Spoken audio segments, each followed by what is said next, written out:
Fine, and yourself? Good evening, everyone. Waiting Thank the you for snow, coming you to know? the Wareham Planning Board meeting of February 27, 2023. We will call the meeting to order at 6 PM and take a roll call. Ask him. Sherry, correct? He has a high schedule. Hello. Hi. Hi, here. Mike Baptiste, What? roll call. I'm here. Okay, just checking. Jane Gleason, Here. Sam Corbett. Here. And Kyle Schultz is joining us via Zoom, is that correct? I'm here. You're here in Can you hear spirit? me? Yep. We can hear you. Thanks for making it, Kyle. I know you had a long trip. That's okay, thanks. And Michael King, so we have a full board.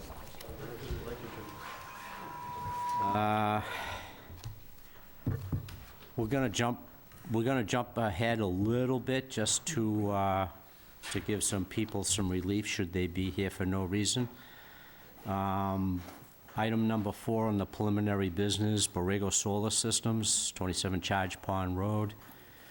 And item 5, Borrego Solar Systems, 150 Tohonet Road, are both requested to continue via email, so there'll be no discussion on that tonight.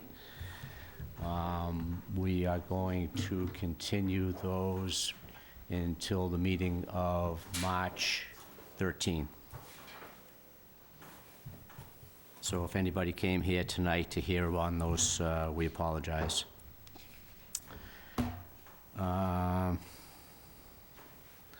Also, I'm going to jump ahead to continued public hearings. 33-21 Wareham PV1 LLC, 0 Route 25. They have also, at the last minute, requested to continue.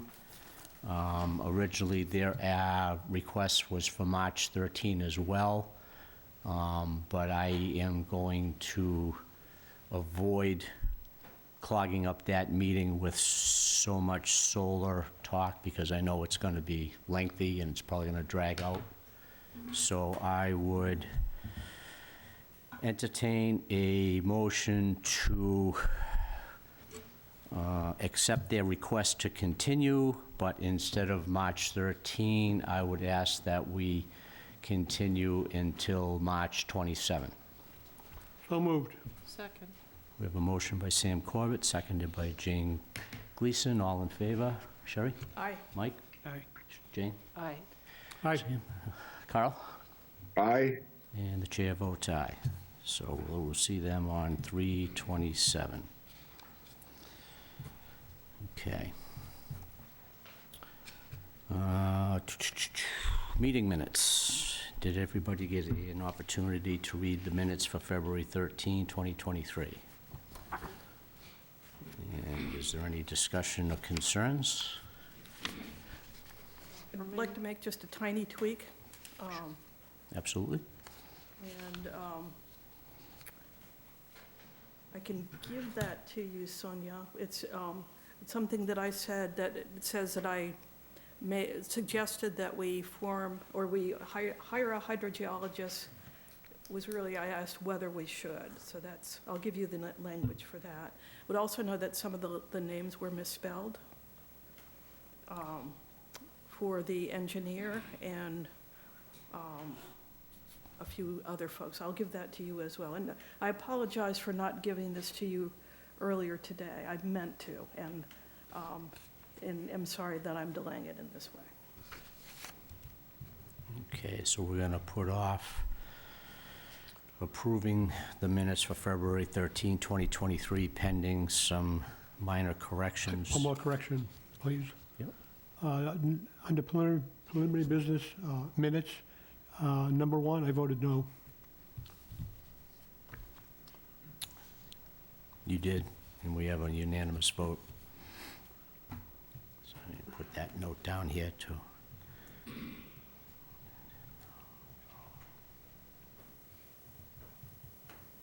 Okay, so we'll get those corrections to you, Sonia, so that we can vote on those on the next meeting.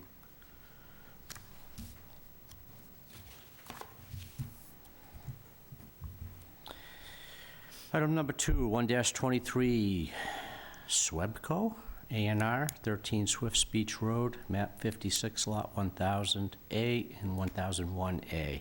Do we have anybody here to speak to that? You don't? Okay.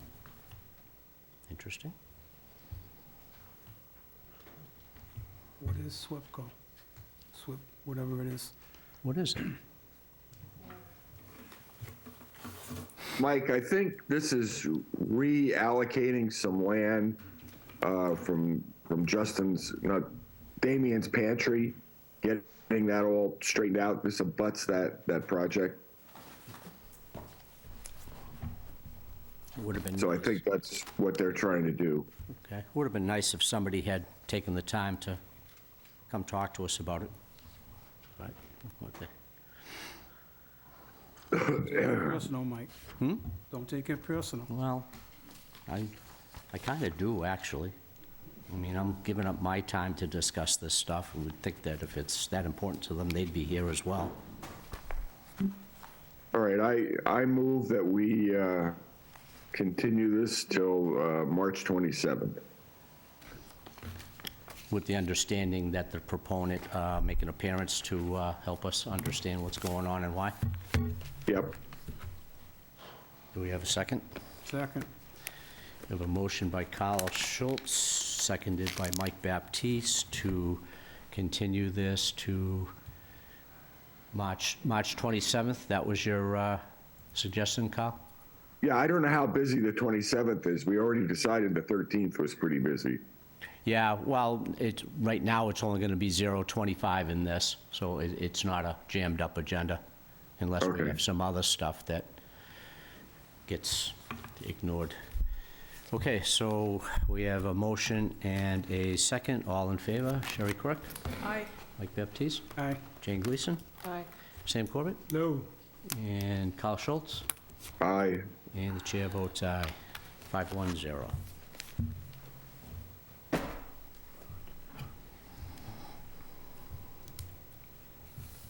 Decision endorsement of plans and covenant 1922 Dos Amigos Realty LLC, lots 1010A3 and 1010D on map 74, two-lot subdivision.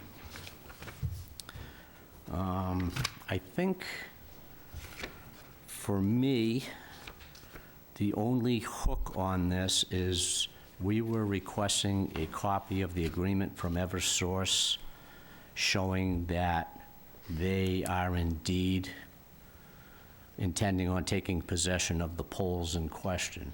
Signed agreement. Signed agreement, to which point we still don't have. What we have is we have an email from the proponent forwarded to us. It was originating from Eversource, referring to a work order, but no copy of a work order, no signed agreement. We have letters from the residents of Squirrel Island who are happy that the agreement to have the poles finally taken over by Eversource is moving forward.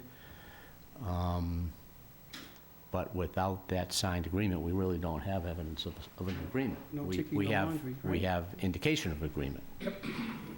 Yeah, I thought one approach we had discussed, and please forgive me if I'm not caught up, was we were going to include that in the covenant, that requirement, that they could not begin until that was provided. But we were going to move forward with the covenant, but maybe I misunderstood.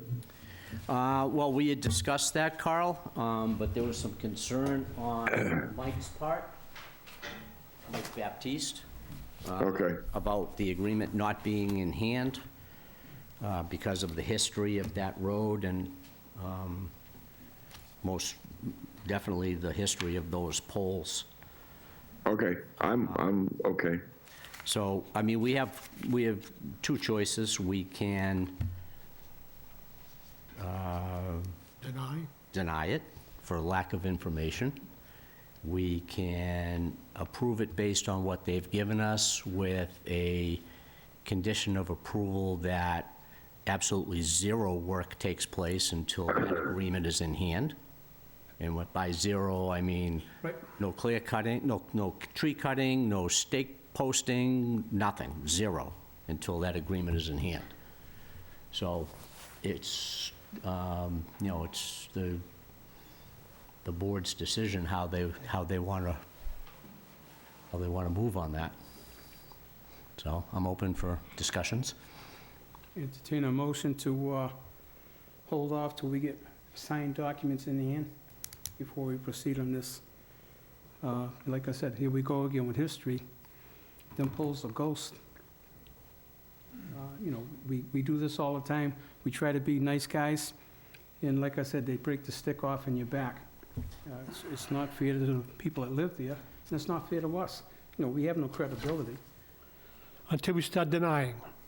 Well, I think it's a good time to stand up. I agree. You want a motion on that, Mike, or? I would entertain a motion to deny 1922 Dos Amigos Realty based on the lack of information requested, i.e. the document from Eversource stating that they will in fact take possession of the poles, and in what time frame. Yeah, Mr. Chairman, my concern is if we deny this, then that stops all forward progress on getting this pole issue resolved.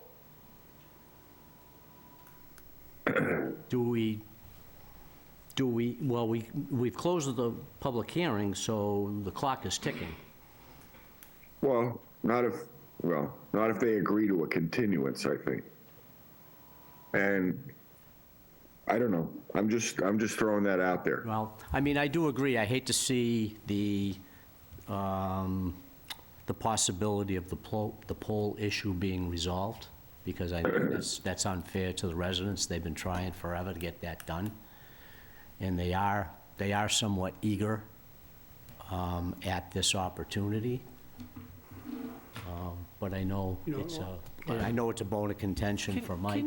Can somebody clarify what the time limitation is on this? So I was just I know looking that we closed the public hearing, but what is the time limitation? I believe 60 days? 60 days. Closing, Right. From the time of the closing, and when did we close it? 2 weeks ago. Yeah, 2 weeks. So But if it gets continued, technically, if we close the public hearing, we really can't take this additional paper. It was conditional.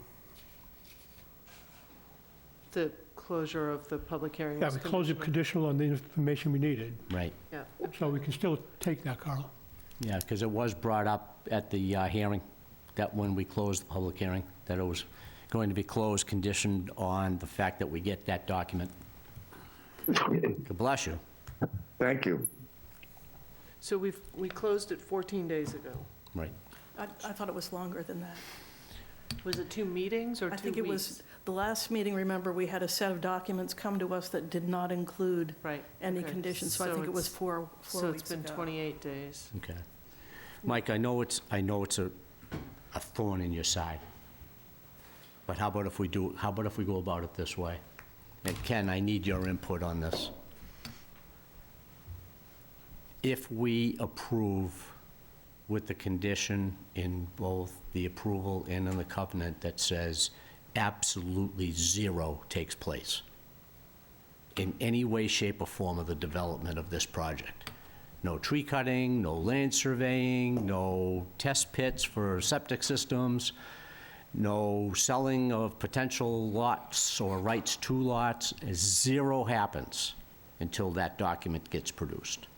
They pay Eversource, they get the poles conveyed to Eversource, and at the time that Eversource takes possession of those poles, at that point, then they can begin. The only, and I'm going to support that if the board does, but the problem we run into is the zoning enforcement officer doesn't stand up Well, always for some of our conditions. and I would agree with that to a point, but I will say to Paul's point, Paul's been a much, much better zoning enforcement officer to work with than what we've had in the past.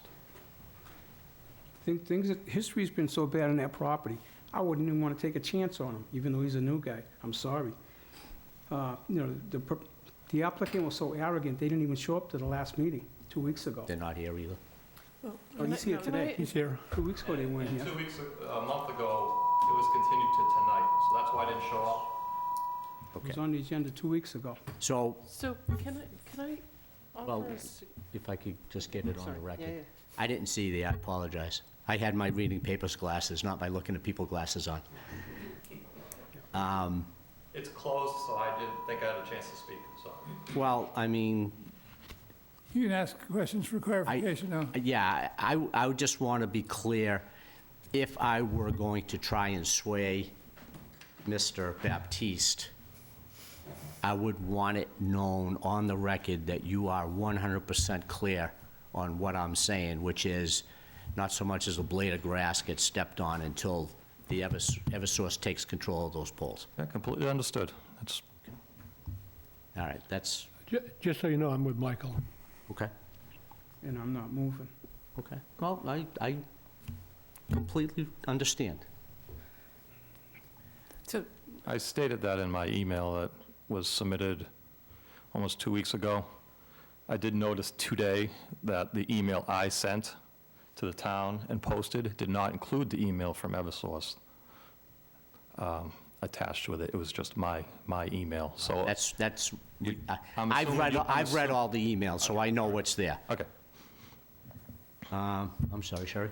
I guess what troubles me is that I think a month ago when we talked about this, and we didn't have the documents in front of us that indicated that the owner would go forward with the acquisition, or it was not a complete record of that transaction. And we talked about the idea that we would close the hearing, and we talked about the idea of making the approval contingent on Those those documents. And then I thought we got an email a couple of days ago from basically saying that the owner will not proceed with the acquisition until this board approves it. And I found that to be confusing, and as if we just have to approve it before the owner will go away. So I just want to know where we are. The last item to complete the acquisition is payment to be made to Eversource. There's no reason for us or the applicant to pay if they don't have an approved project. And that's the reason why we stated, we have no issues with Right, the but- board putting a condition stating that the acquisition is done first. I guess here's my blind side, and I think we had this discussion when you were here last time. What's the reluctance in us having a copy of the work order from Eversource? We only got email from the town, I'm from Eversource. There's no signed paperwork. It was So our there is no application. formal agreement. There was our application filed with Eversource, and what they said was, I got a response which was forwarded to you. Eversource has agreed to take these polls, and then I even sent a further email with the email chain, there was 4 emails, that states what poll numbers. I submitted the plans given to us from We Eversource have and what they're those. doing. Yeah. There's no contention about that. There's no signed document anywhere. Work order number 11428915 is created for review and possible acquisition. This is from Beatrice Lord at Eversource. Where is work order 11428915? That's what I'm trying to get to. Where's the work order? Because the work order has all the details on what's going to take place, where, when, and how. And no one is coughing it up. We don't have, there's no work order, it's just email. It's all in paper, All right, well, all emails right now. okay. I have no problem putting this to a vote. Mr. Chairman, to answer your question, you put a condition like that in, and there is no building permit. There is no action that takes place on the site. I understand that. I've put that forward. Whether or not the board is going to accept that offer, I can't tell you that. But I have brought that as a possible alternative.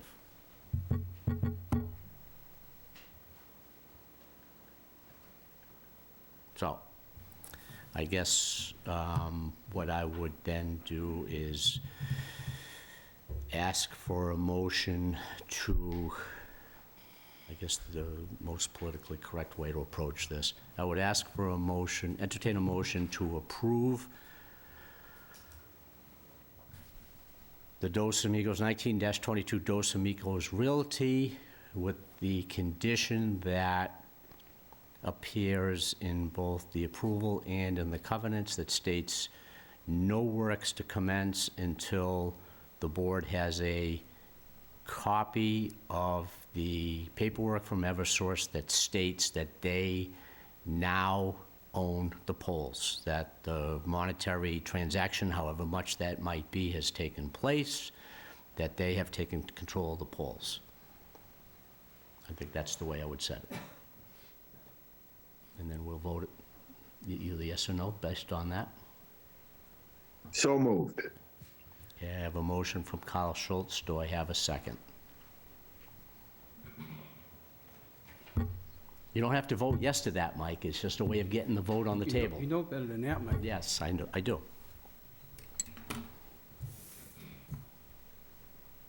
I'm curious why we don't. So we're in basically a standoff here. Yes. Yep. And meanwhile, the clock is ticking. So postponing the vote until I mean, we still have another 2 meetings before the 60 days is up. I wouldn't want to do it at the last second. I mean, if we were going to postpone the vote, I would postpone it to the 13th and no later. Well, the proponent might be interested in knowing that they're probably going to get a negative, there's a high likelihood that they'll get a negative vote here Correct? without having produced that piece of paper. We had that And- discussion with them last meeting too, though. So, I mean, we can do it that way. I mean, I have no issue with it. I really honestly don't want to see it get denied because I think we're going to do the residents of Squirrel Island a I disservice. agree, which is why I don't want to see it. Because I do see this as an opportunity to put that pain point in their life. And I think that there's been enough history with this poll issue and enough people getting the short end of the stick for many years that this is an opportunity to fix that. All right, so then let me withdraw my request for a motion. Carl, would you withdraw your motion? Sure. Thank you. All right, so let's take another stab at this. I'll entertain a motion to postpone the vote on accepting the definitive subdivision of Peyton Estates, 1922 Dos Amigos Realty, to the meeting of March 13th, 2023, at which point we are requesting quite vehemently a copy of an actual work order, not an email forwarded from a desk at Eversource, but an actual work order showing all the details of Eversource's acquisition of those poles. Timelines, costs, estimate of completion, and a signature from somebody of authority at Eversource that states that this is all going to happen once you provide them with the funds to consummate the agreement. Can I get a motion? So moved. Second. Do I have a second? I know I'm not going to get it from you. I'll give you a second on this one. Thank you. So we have a motion by Jane Gleason, seconded by Sherry Quirk. All those in favor to put this off till March 13 based on the fact that we will be receiving documents from Eversource. Carl? No. Sherry?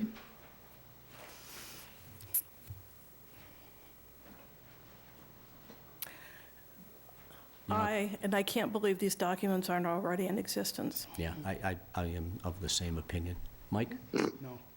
Jane? Aye. Sam? No. chair votes aye. So we have a stalemate. Yep. 3 ayes, 3 noes.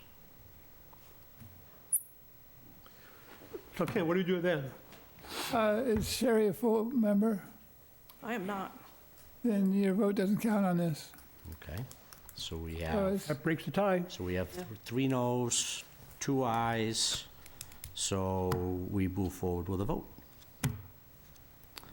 All those in favor of approving definitive subdivision 1922 Dos Amigos Realty, based on the information in hand, can I get a motion to vote?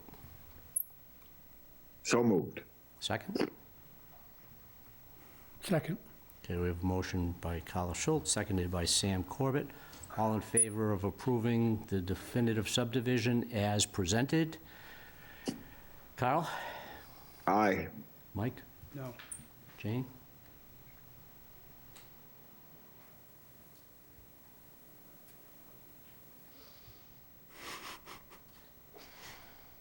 No. Sam? No. And the chair votes no. So there we have it. Thank you, board. I think that's the first time in a long time that Yep. we come to the consensus about time we crew a set the legs. I didn't say nothing bad, right? Okay. Moving on. Preliminary business, item number 6, 1822 Kenneth and Valerie, I hope I don't screw this up, Fauble, A&R 15th Street, to discuss the re-endorsement of land court plan and relief of filing fee previously paid. Hello, sir. Mr. Chairman, how are you? Dan. Bob Rogers with GAF Engineering. Yes, sir. So, Mr. Chairman, this property is registered land, and so it needs both planning board and land court approval. And as you know, land court can be a lengthy process, but so this board endorsed an A&R plan for this property back on August 8th. And then we submitted that endorsed plan to land court, and they asked for 2 changes. We dropped off new plans today with the revised date is January 17th. But so land court asked us to extend the property lines for the parcels from mean high water to mean low water. And they asked us to designate the southernmost parcel as remaining land instead of, it was lot 316. And so what we're asking the board tonight is to agree that, that this is, it certainly was dictated by land court. It's their idea of correcting this plan and making it perfect. And so we just wanted to avoid the exercise of filing it as a new A&R plan, filing it with the clerk, paying a new fee, because all of there's the same number of parcels, none of them are buildable. We've just been directed to extend the property lines and to, change the designation, if you will, the numbering. So we're respectfully asking for that relief. If the board feels that we should file anew and pay a new fee, we would certainly do it. If it was just something that we were working on with the planning board and the planning board requested revisions or the planning board asked for things that we would correct, then, we would still be in that process. But it's really just working with the timeframes of land court caused a delay. And, so we're basically only on the agenda tonight just to ask for that. And should you agree, then you could endorse the plan, and we would avoid, continuing it to another evening and making a new filing. Michael, before you go too far, there's an error on the plan, I believe, I might be wrong. Up on the northeast corner, it says West Street. West Street is not, West Street is in West Wareham. Is that a, Yeah, I can't, I mean, it certainly is labeled as West Street. I is that one don't, of them paper streets that's never been built up here, Bob? well, that, I'm guessing that, I don't know for sure. You know, Jeff Harper did 100% of this work, and then it's, who wants to go to a meeting on Monday night? Not Jeff Harper. We do. So, yes, exactly. Yeah, we live for this stuff. Yes, and for Do it every other one day. many, many years and many, many hours. That's my suspicion, but I can't say definitively. Although to get this far, especially with land court, Yeah. their review, it's not that uncommon Well, to have. it's not the land court. The thing is, if they did get built upon in the future, that's definitely gonna cause a glitch in the 911. Would hate to be in West Wareham waiting for EMS to respond to my dying old body on the side of the road and up in Onset. Sure, absolutely. You know, but, so this plan is, I mean, there's a lot of information, again, because of land court and all the survey info for the neighborhood. But all this plan does is create individual beach parcels, if you will, or individual parcels for access to the waterfront, which could be sold to the people on the other side of 15th Street. That's the plan purpose that's listed down by the graphic scale. You know, that is the same as the plan that was endorsed last year.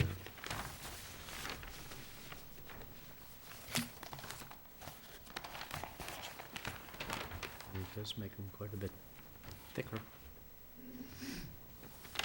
from the old ones to the new ones. Yeah, there's a good bit of distance, you know, between To mean low low. water and mean high water.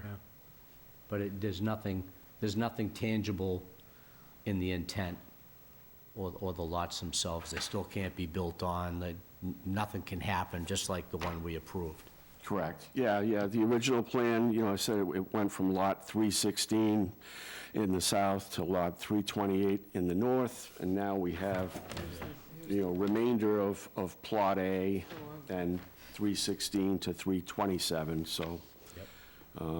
And I guess part of the reason, you know, the original reviewer left, and it was assigned to a new reviewer, and the new reviewer, you know, had some input. This is their, yeah. Well, I guess from a town's perspective, it makes the parcel bigger, which means more taxes. Yeah, could be. You know, I don't know. I wouldn't want to be the one to assign the value to it. I think the whole thing right now is about a 20,000. It's assessed at 20,000 for the entire strip. So maybe somebody thinks they can get a little bit more by divvying it up and. Any discussion? Mike? Nope. Jane? Sam?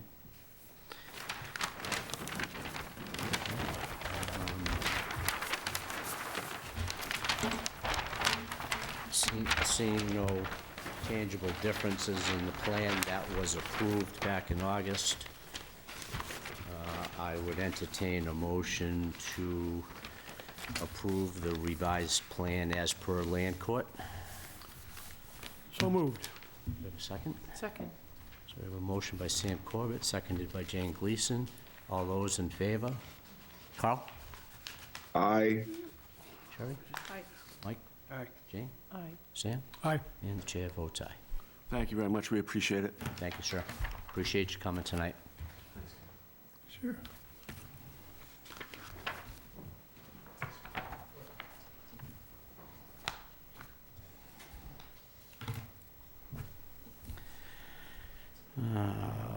Public hearings, proposed zoning bylaw amendments for the 2023 spring town meeting.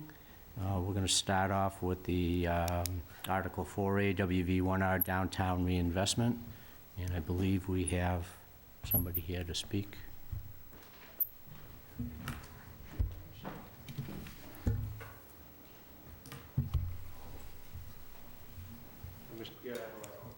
that working? Mr. Chairman, thank you for this opportunity. I'm Dan Butler. I'm the chairman of the Wareham Redevelopment Authority, and I wanted to take this opportunity first to thank you and the planning board for... The fine gentleman in the back. Yeah, you need a vote to open the public hearing. You're right. I missed that. Thank you.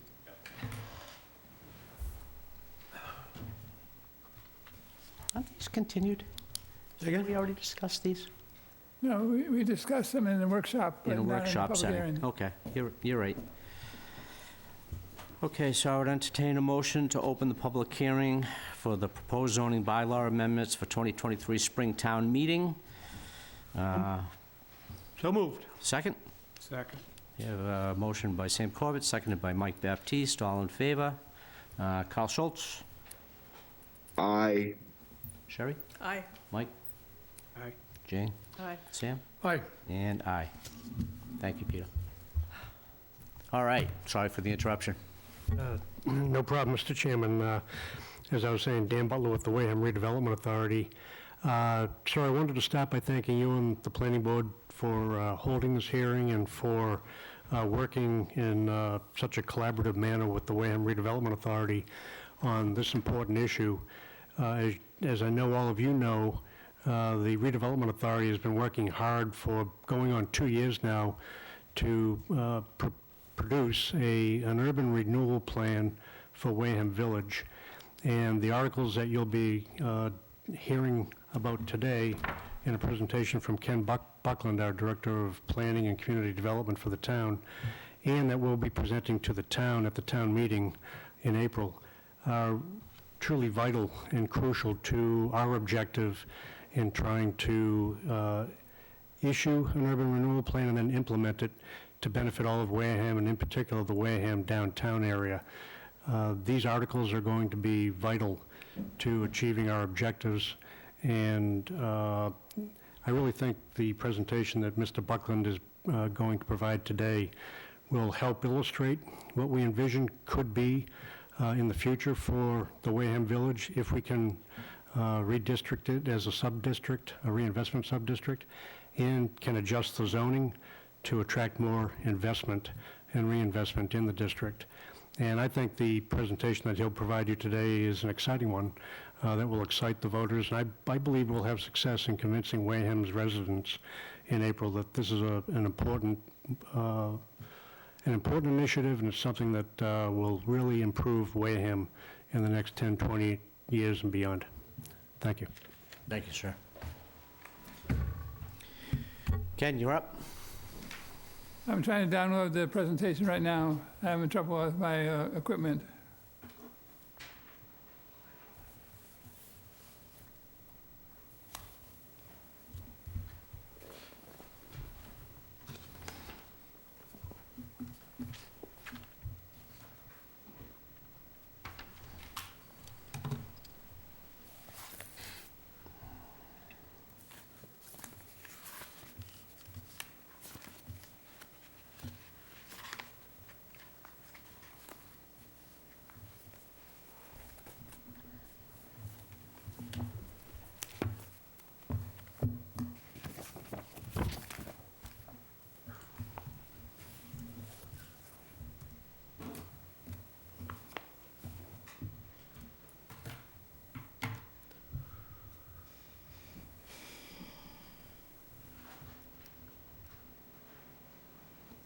Well, I'll start off by saying that this was a result of a number of years of previous planning and goal setting, starting with the master plan update that the planning board was involved with, the economic development strategy that the redevelopment authority had spent its time on, the Urban Land Institute technical assistance planning study that was on the downtown, and paid for by the Mass Development, Redevelopment Agency of the state. The urban renewal plan is the key piece of this, which we're in the process of doing right now. And on top of that, we have the downtown resilience planning, which is going on to understand the impacts of flooding on the redevelopment plan and what we can do. The downtown is also the location of an opportunity zone, which is a federal program set up in the previous administration, the Trump administration, that has provided us with some serious reinvestment in the downtown. And that's what Danny Warren had used to construct the project he is building right now in on the southern part of Main Street.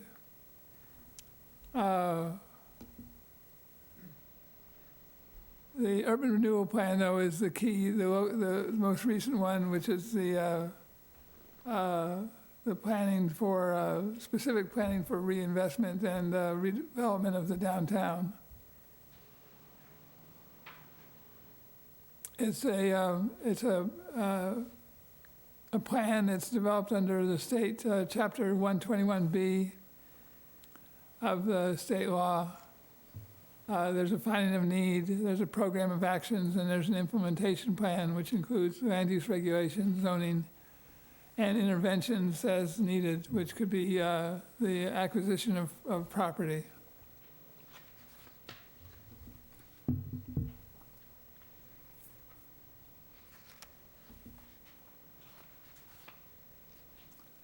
One of the key pieces to the redevelopment of the downtown was thinking about the core, that area beside Merchants Way, which is, you can think of it as a series of strips of land. We have the waterfront, the water, the state land, which has the railroad line on it, the Merchants Way, which is the town property, not actually a road, but a town lot, the town owns. The private development that lines Main Street, and then the other side as well, that makes up the WV1 zoning district. And we're thinking about what we can do with those areas there to get private reinvestment in there. We've come up with a vision that suggests that there's development with parking underneath, on the grade level where the flooding may occur, and stacked on that is a layer of commercial development. Bless you. And above that, to gain the additional rents that make the project successful financially, is residential and office space. The office space and the residential can be interchangeable in this case. It all depends on the market and what's most successful in terms of getting rents. So it can change over time. The way it would look on from the street level is it would be a slightly rise up into a platform above the sidewalk, where it would be high enough to allow parking underneath that first floor elevation, and it would be above the flood elevation, or that the commercial space in there would be sufficient to be flood-proofed, so that the first floor is all commercial space, and above that is the residential development.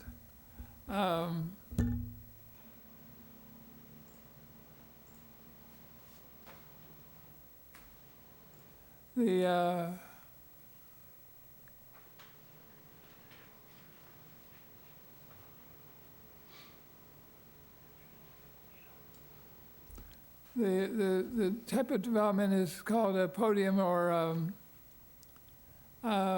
pedestal type of development, where the first elevation, the first floor is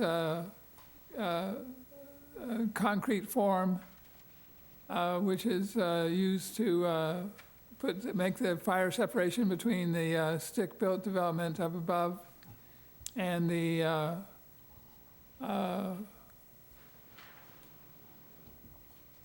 parking down below, which is where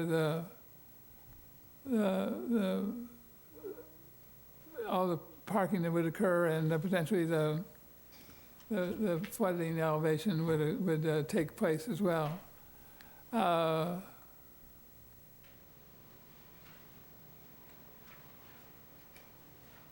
The zoning that we have in place right now adds a new section, and this is some of the discussion we had on this with a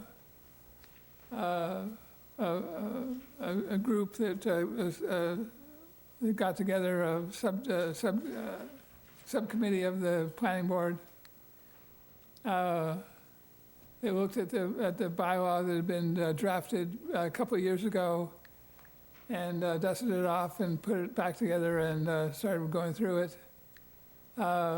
Decided that probably best to put it somewhere in a redevelopment section, since this is only the first district that we'll be looking at for redevelopment in accordance with the economic development strategy. But this is the Wareham Village Downtown Reinvestment Sub-District, which we're calling the WV1R. And that would be put into a new Article 4A, which is after the overlay districts, which is Article 4 in the zoning bylaw, the way it is written right now. To that end, that section there would be just to identify it as a district and its purpose and the goal of it, which is to get the private reinvestment, private capital into improving the properties there. And then we would go to the other sections of the bylaw, the town bylaw, to add in new sections and new text, which deals with the things like the listing of the district in Article 2, another column in Table 320, which is the use table, and which provides the listing of uses that are allowed and not allowed and are required to obtain a special permit for being able to build within that, use within that development. A new column in Table 622 for dimensional standards to fit along in Article 6 for all the other dimensional standards. And we have another article in this town meeting to modify Article 6 again as well, too.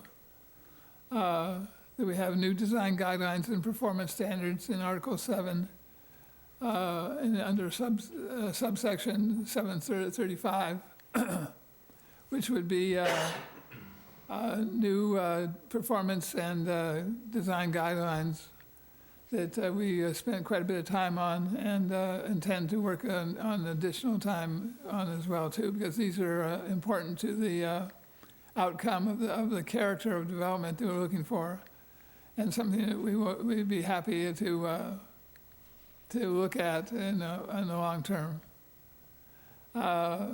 We also, in this article, proposed article, identify changes in the parking standards under Article 9 in a new Table 922, which lists out the uses and parking requirements, and a new section that describes the designated area of the WV1 sub-district, and it gets put into Appendix 1 of the zoning bylaws.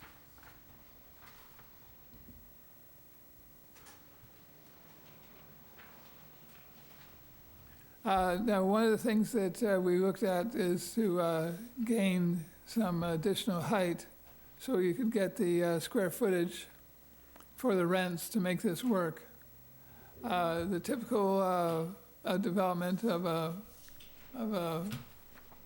podium-style development is 3 or 4 stories above the parking that is 1 or 2 stories itself.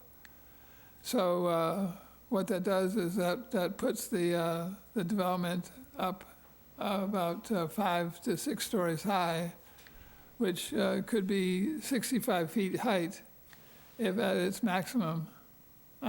This is a standard type of development, the podium-style construction, and it's quite commonly used and is successful, and because it's cost-effective.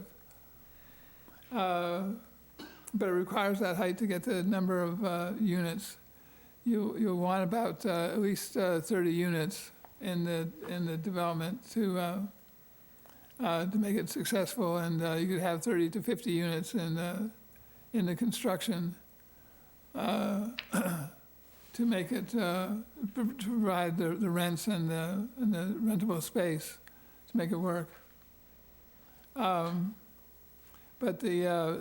what we have with the building height is that currently we have 40 feet as an allowed height within the district. And we're looking at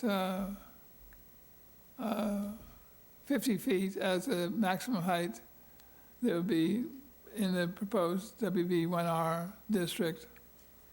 And you could go from 50 to 65 feet only by special permit from the planning board. And the planning board would have a series of criteria that they could use to make sure that if the height was going to be increased, that there would be value that would be accrued to the community and not just get additional height out of the project. So that things like the building that would have a roof with features of interest, that the roof-mounted equipment would be hidden from public view, that the street side would include some portion with open public access or a pocket park, that the increased height of the building is stepped back from the street frontage above 50 feet. That step back is an important concept. It means that as the floors go up, they actually could be set back from the frontage of the building, so that when you look up, you're not seeing that upper floor or floors, so that the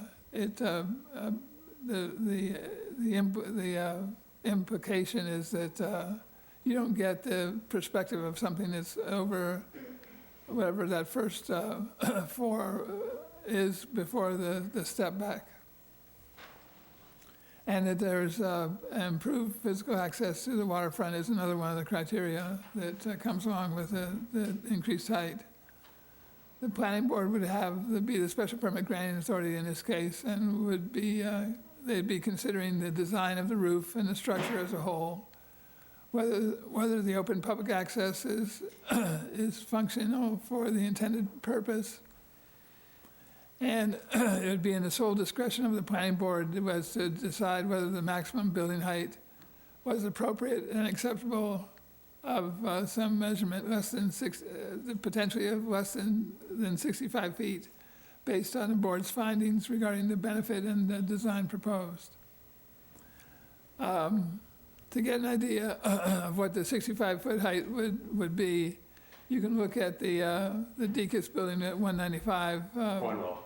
Cornwall building. Thank you. My legal counsel. God knows you need it. 195 Main Street, the large building there. There's an elevator shaft and an antenna system that's been put on top, which brings that up to about 63 feet high. So as you come across from the Narrows Bridge and you look back at the Cornwall building, you can see the top of the stack is about the highest height that would occur with the building in that location.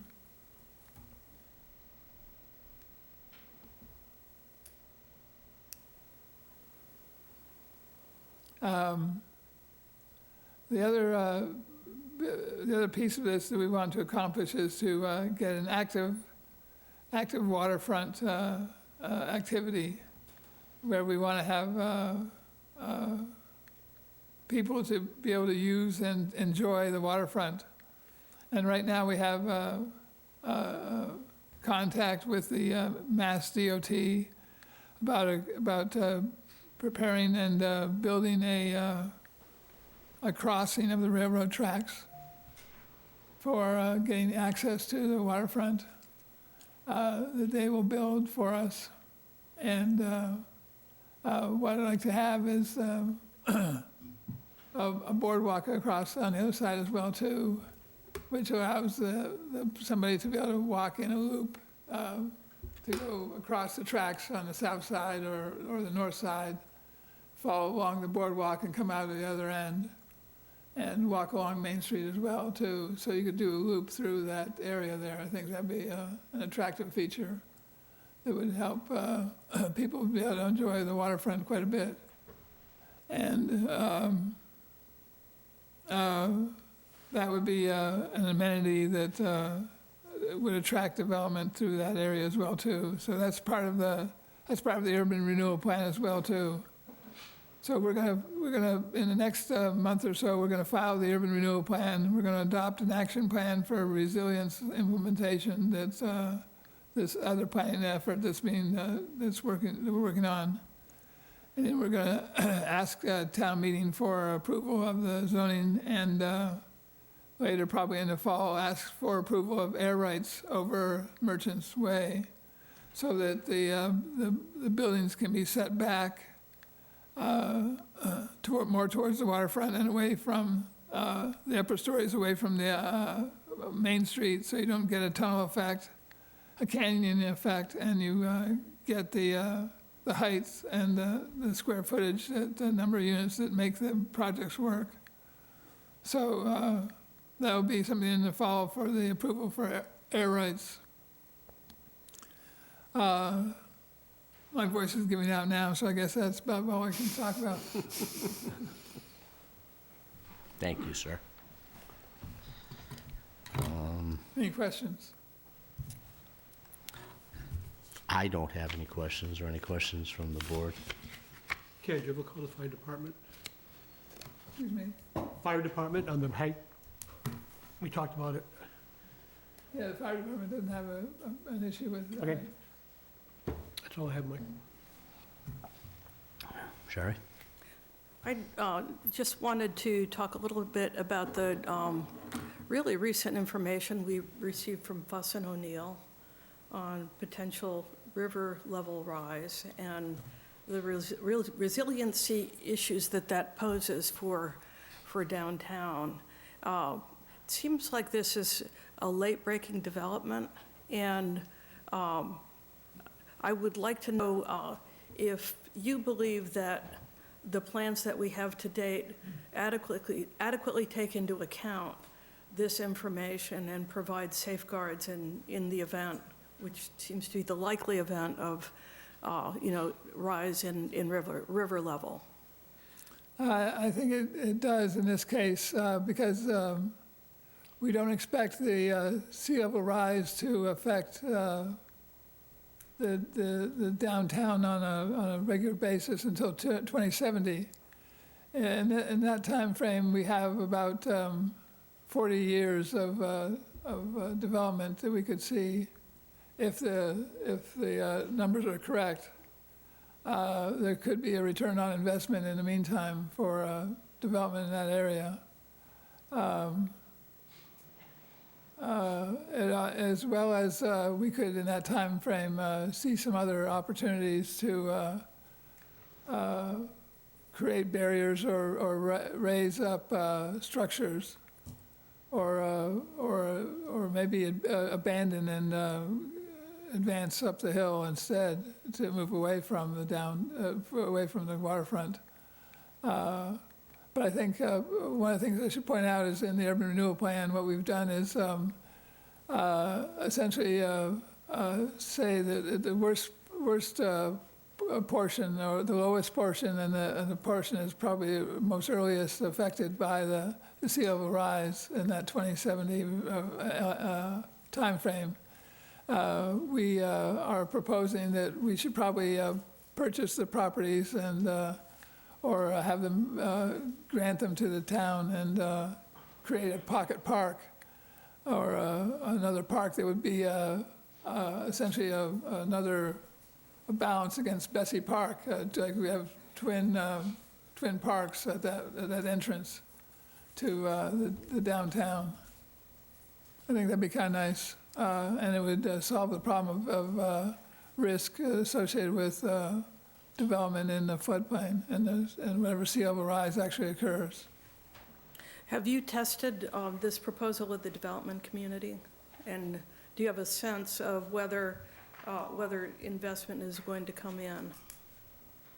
I have tested it with the development community. I just talked with a developer today, as a matter of fact, about what the options are. And this all looks good. It is workable. But what it's going to require is probably the aggregation of property and the use of the air rights of Merchants Way, over Merchants Way, to make it happen as we would like to see it occur. Yeah, Because we'll need the square footage of a 4-plate to create the volume of number of units on each of the floors to get that 30 to 50 units we want in one project. and I guess I'll be curious to hear more about this as we go forward. I had perceived that the rise in the river was going to be more radical than that, more quick than that. And so, I'll be happy to study this a bit more as we go on. Well, there are two things. There's the flooding impacts and there's the sea level rise, where the natural, the common tidal fluctuations don't breach the railroad line until 2070. That's what I'm talking about in the sea level rise. Right. That's just the normal, at that time in 2070, the normal flooding of the area by natural tidal fluctuation is going to be such that it would go across the railroad tracks and get into that lower portion of that area, down where the bait shop is and the hairdressers. Yeah. And what I keep hearing from longtime residents is that every once in a while, we have a hurricane that is drastic enough to flood downtown significantly. And I want to make sure, as that gets to be more pronounced as years go by and climate change progresses, that we're building something here that can withstand those changes. My view is I would love to be able to say that we're going to deal with climate change and reverse it. I think that's an overly optimistic view of what the future is likely to be. I think you're correct on that. My opinion is that the choice we should make is something that hedges our bet and suggests that there's going to be an increase in the flooding, and we're going to have flood events that occur, and hopefully we don't have the same kind of damage that we did in previous flood events, because we'll be building to those elevations. And that's where we're putting the parking underneath, where we can move the cars out and allow the floodwaters to come in, and just the same. They do the same thing at the fire department. When a flood is imminent, they'll move the fire equipment out of the fire station and move it upland, higher elevations and other locations. And I think that's what the residents could do as well too, is move their cars out. Maybe over to here, over to this complex as an option, and allow the floodwaters to come underneath the building and flood-proof the commercial spaces as well, so that they don't take any damage from the flood events that may occur. Because what we don't want is another picture like what was it, the 38 flood, where there was a fire going on at the same time as the floodwaters were inundating the downtown. It was an amazing hazard. That's all I have for now. Mr. Michael? I'm happy, I'm just listening. Okay. Jane?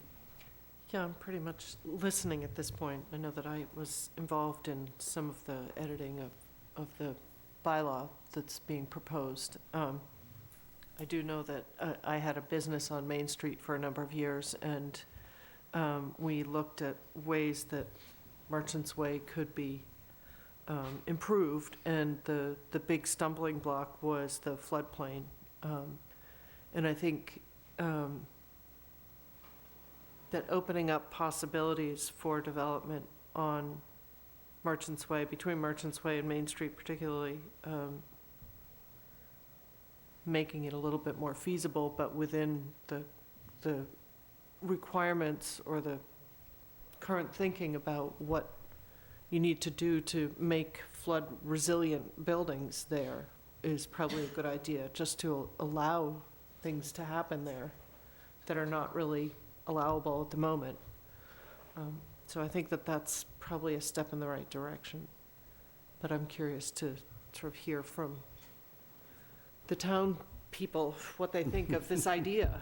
I think that one of the harder parts of this proposed bylaw is, from my perspective, is the design guidelines, and how do we make ones that will get us to something that is really what the town would like. And still be desirable from a development standpoint. Yes. That's a fine line. Yes, that is a very fine line, but also crafting the design guidelines so that they're not so restrictive that you can't do anything, but also restrictive enough that you get to the end result that you'd like. And that's a fine line to walk, yes, so. Yeah, it is, and part of that's the negotiation you have with the designers as well, too. You don't want to try to tell a designer what to design, to build, but you also want to have the character and quality of development that makes most sense. Yeah, well, I think at the end of the day, the people of Wareham still want a true New England downtown as much as possible.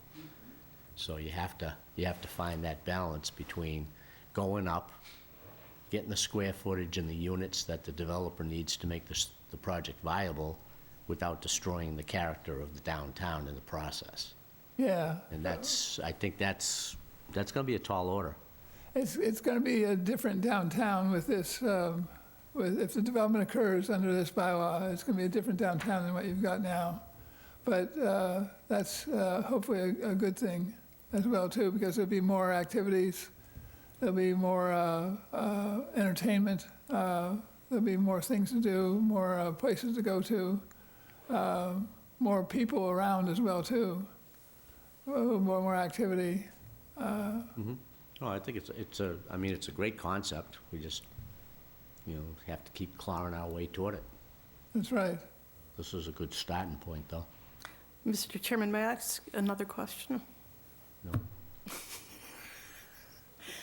How much discretion will the planning board have in what the developments look like? Will They'll they have a lot have of- they'll have a- discretion or not? They have a lot of discretion. One of the things that you don't want to do is design the project, but that's what the design guidelines and the performance standards are for. They're to give you the direction that you're trying to accomplish, and you let the designers know when they're not accomplishing that direction, that character of the kind of development that you want. And you can use those design standards and performance guidelines or make the case that they're not providing you with what you want, or that they are showing you what you expect. And right now, the performance standards and design guidelines, we had a little short discussion about this at the previous meeting of the redevelopment authority.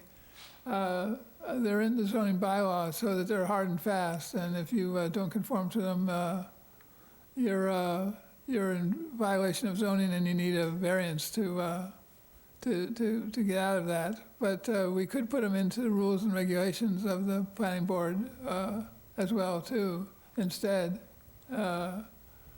so that there's more flexibility in them, and you have the chance of modifying them a little faster and without having to go to town meeting, and being able to use them in a little bit more of a quid pro quo, or like a negotiating stance, so maybe make it a little bit stronger.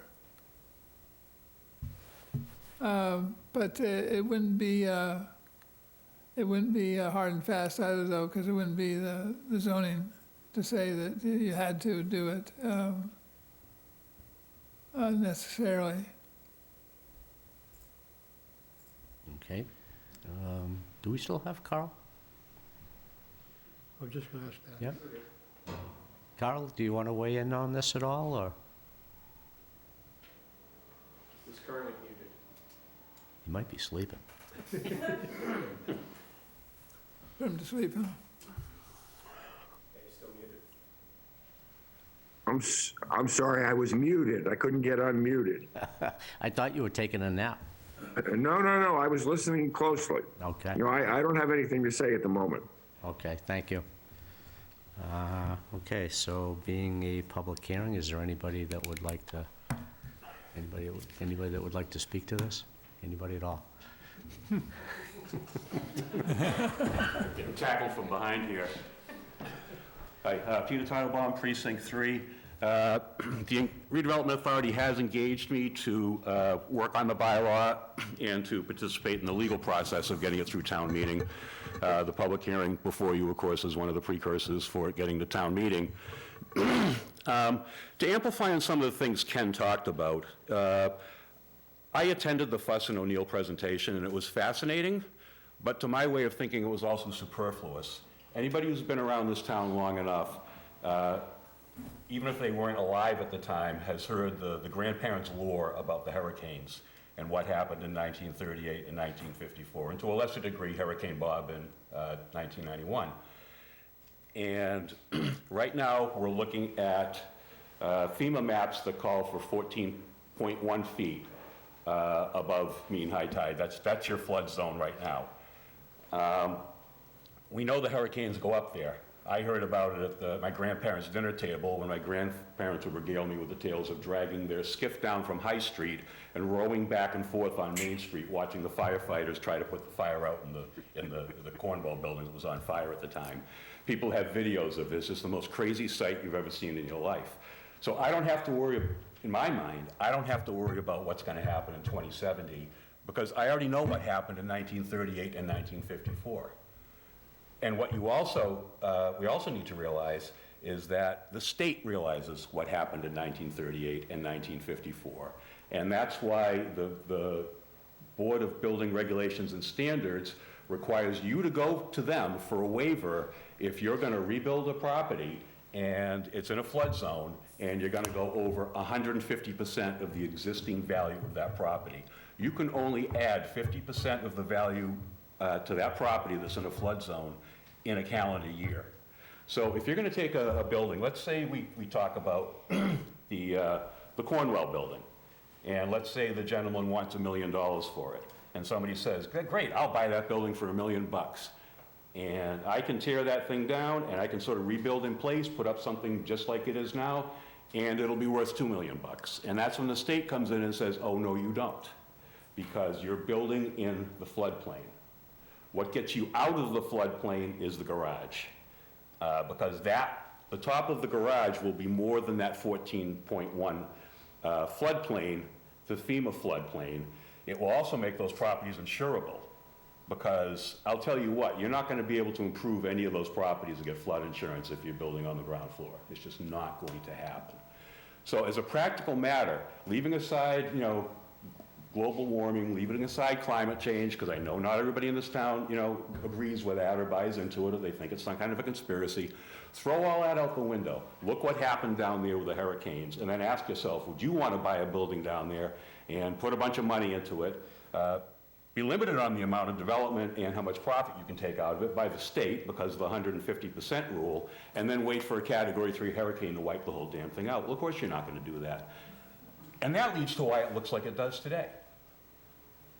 Right now, I mean, we talk about New England Village as an ultimate goal. Right now, that's like the Ramshackle School of Architecture down there. It's not really a New England Village. You know, there's not, you know, the church with the steeple, and there's not this, and there's not that. It's kind of ramshackle.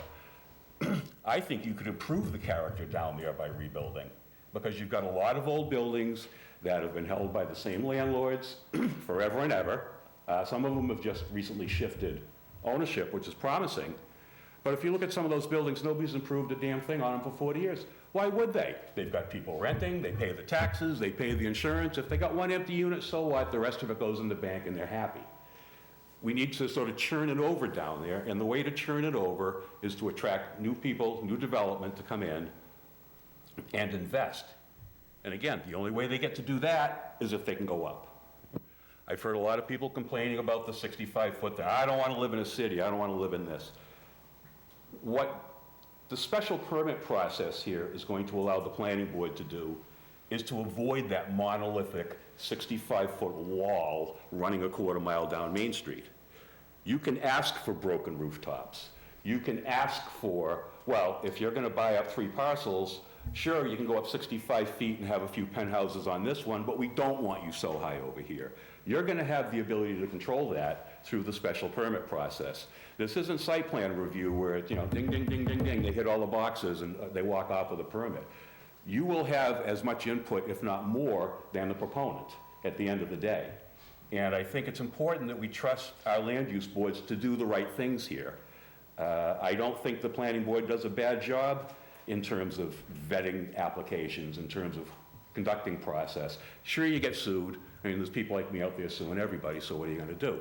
But the bottom line is, I think it's time for the town to trust in the planning board to take a bylaw like this, apply it to any applicant who comes in here, and come out with a decent project. That's my goal here. The other issue we have is you have to go up a certain amount with garages, and I had thought, depending on how many cars you would park underneath, it might be closer to a couple of stories up. I have to check the state fire marshal's regs to see about that. But I know that in order to get fire trucks, if you're parking a bunch of cars under a residential building, you're gonna have to get fire trucks in. That's just, you know, they're gonna require that. So you have to have enough height for the fire trucks to get in and the firefighters to operate their apparatus. But, so the vision that Ken laid out for you of the parking underneath, the first floor is your retail, your restaurants, whatever office space you might want to have down there, and then up above there you have 2 or 3 stories of residential. That's going to attract the investment.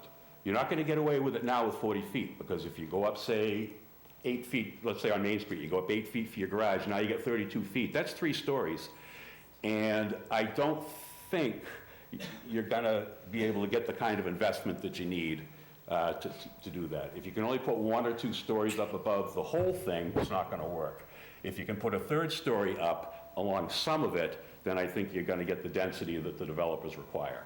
So that's kind of the ask here, if I guess I could put it that way. And again, I would remind people, you know, take a drive down there, look at the buildings. We've got the condemned Cornwell former carpet building. That's a $500,000 tear down. Because God knows what's inside there. That was back in the days of asbestos. We know asbestos adds 20% to the cost of any tear down just because it's become a cottage industry. I don't know of anybody who's actually died from asbestos blowing away from the building was torn down. I do know people who died from working on it for years in World War II in shipyards. But you've got that issue to deal with. You've got the Mr. Schiavone's building next door to it, which he keeps up as best he can. That's a concrete block building in a coastal environment. how long do you think that building's gonna last before you start seeing the cracks in the back of the concrete, the mortar starting to fall out, just like the condemned building? That's not great seaside construction. It's an old building, and it needs to come down, it needs to be replaced. It was, discussed earlier about the properties where the gas station is, Cumberland Farms and so on and so forth, and maybe, the town might want to buy those up someday. I would suggest maybe the town might want to wait for some federal money to apply to it, rather than taking the taxpayers' money to buy those buildings up and make them parks. You've also got a gas station there, which, as somebody who knows quite a bit about environmental science, I don't think you want to buy up gas stations. There's actually existing contamination down there, subject to a DEP audit, that does run under one of the buildings, the one next to Cumberland Farms. That was recently discovered. So in order to try to resolve all of these problems, floods, gasoline in the soil and everything else, you need to get a lot of money in down there. And the only way you get the money is to increase the density. Where you have the air rights, you can get out over Merchant's Way, you can build cantilever construction that comes out over.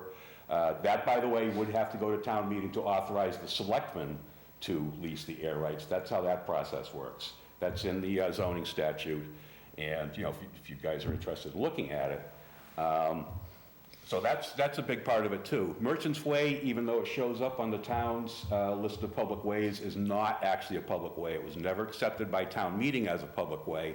It was accepted by town meeting as land transferred over to it from the railroad back in 1959. So that's how the ownership of that came out.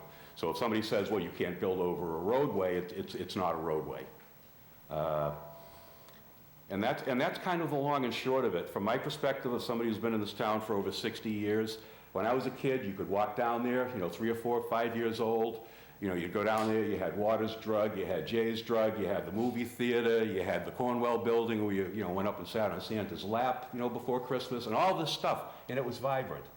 And then came Cranberry Plaza, and then came the North Dartmouth Mall. And all of that dried up and died down there. They used to have parking meters down there because the town used to make money on the parking because people showed up to do business. It was a true center of commerce. You don't have that anymore. What you've got down there is some offices, you've got some fairly dilapidated buildings, you've got some restaurants, and with sadness, we see that Americana Cafe couldn't make it down there. I mean, they worked their butts off for 7 years trying to attract a clientele, but they just didn't have a building where they could serve in the winter. It just wasn't working for them. We've got other restaurants down there that are really good. We've got a brand new emergency room down there, an expanded hospital. Why don't we try to create something that gets the doctors and nurses who work in that ER to buy a condominium or rent an apartment down in Wareham Village? Why does everybody who works there have to live in Dartmouth? Why can't they live in a nice village? And so that's sort of my vision for it. We're not going to get 1957 walking back through that door. So the next best thing is to get people to live down there, because when people live in places and they engage in commerce right in their own backyard, it keeps places vibrant, and it creates its own sort of buzz so that the rest of us townies will, come in out of the woods and go down there and participate in what's going on there on a Saturday night. I drive down there on a Friday night and I look over and mariachi's closed at 11 o'clock. I'm like, do I live in a town where, do we have like a blue law that says you can't drink after 11? I mean, that's what you would think going through there. And it should be so much more. Thank you. Thank you. Is there anybody else that would like to add to that?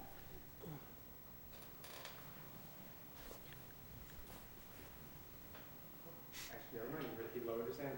He did. I don't think you could follow that act, to be honest with you. He re-raised it. We re-raised, all right. Well, I would have dropped the mic, but he'd yell at me. Yeah. Yes, I would.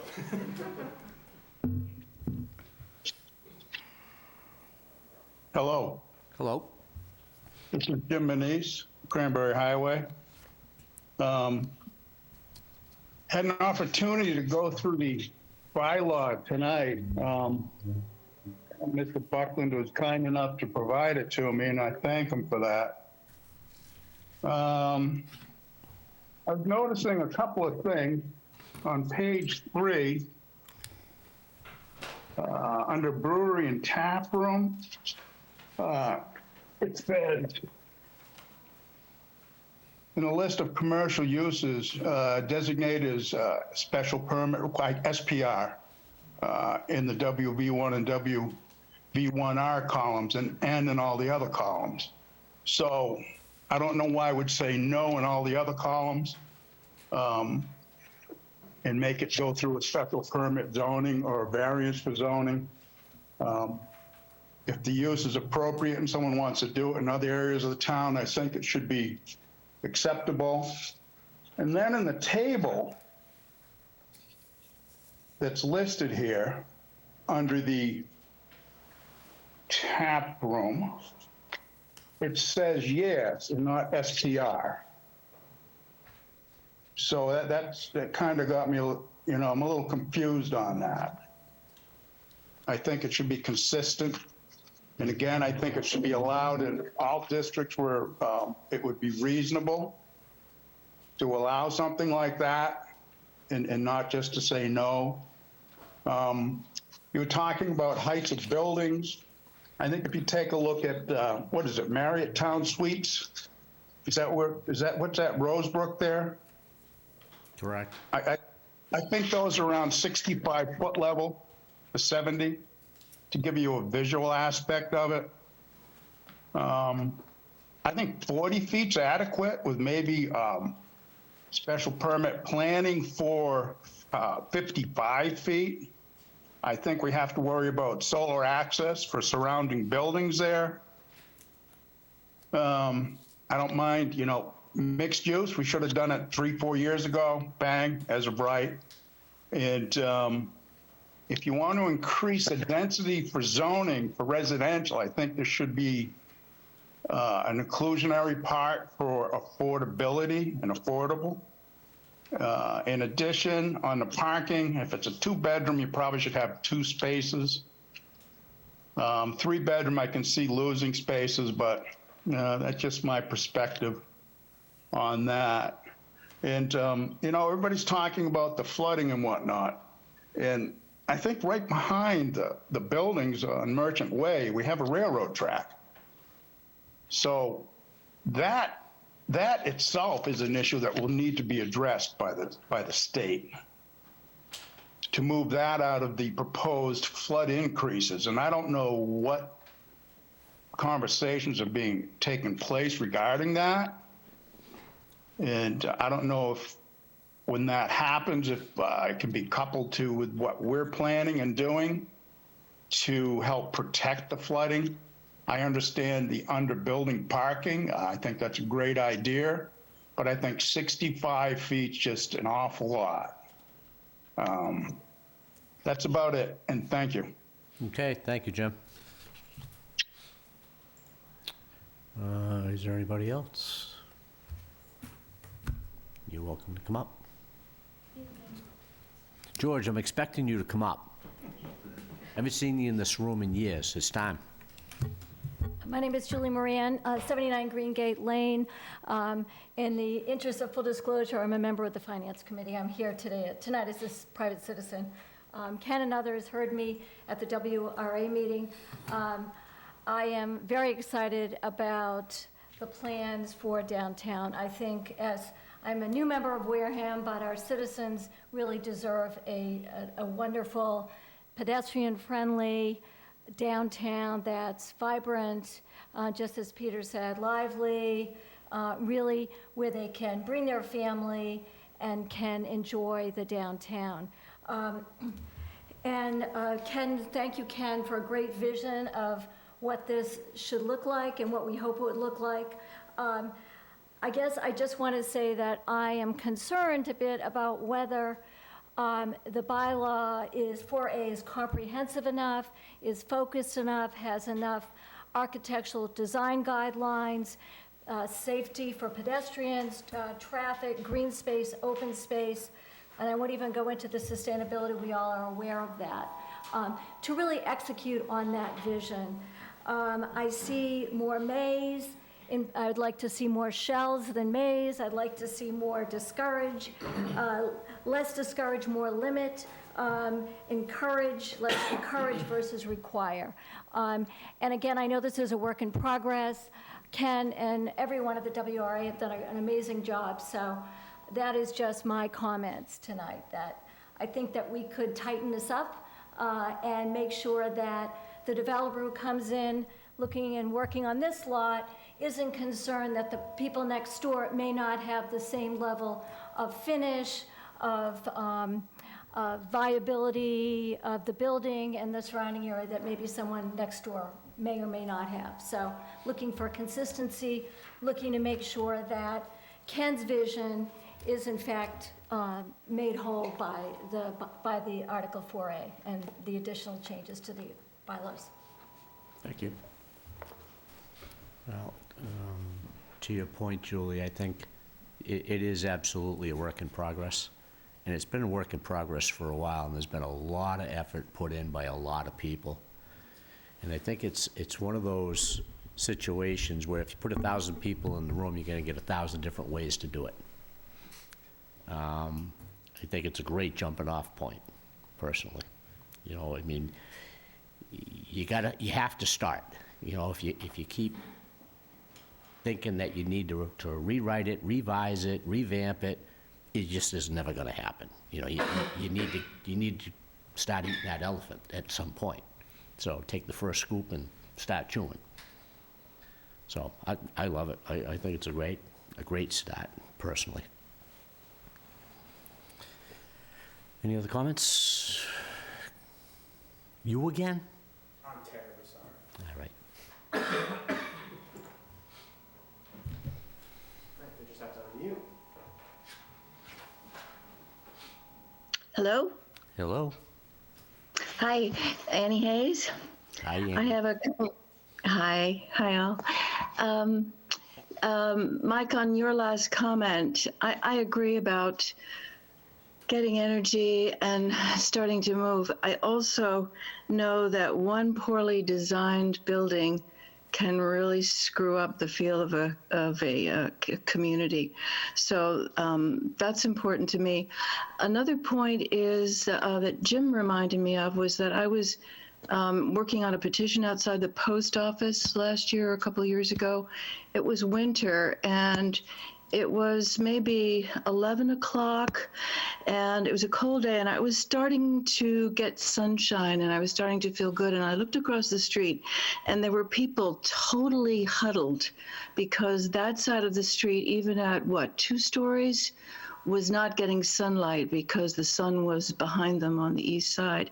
I don't know how you quite work with that, but if there's it has to do with the winter sun and all. I don't know exactly how that goes, but down further across from the hospital, maybe if that's an opening, the sun will come through somewhat or enough. But I agree with Jim. The 6-foot-high buildings to me are awfully intimidating, and no sunlight I think would be a huge mistake, because to me a downtown is about trees and sunlight and feeling more than concrete and bricks and glass. The other thing you could help me with, please, is that I have a hard time imagining where cars are, because I understand under the buildings would be the residential parking.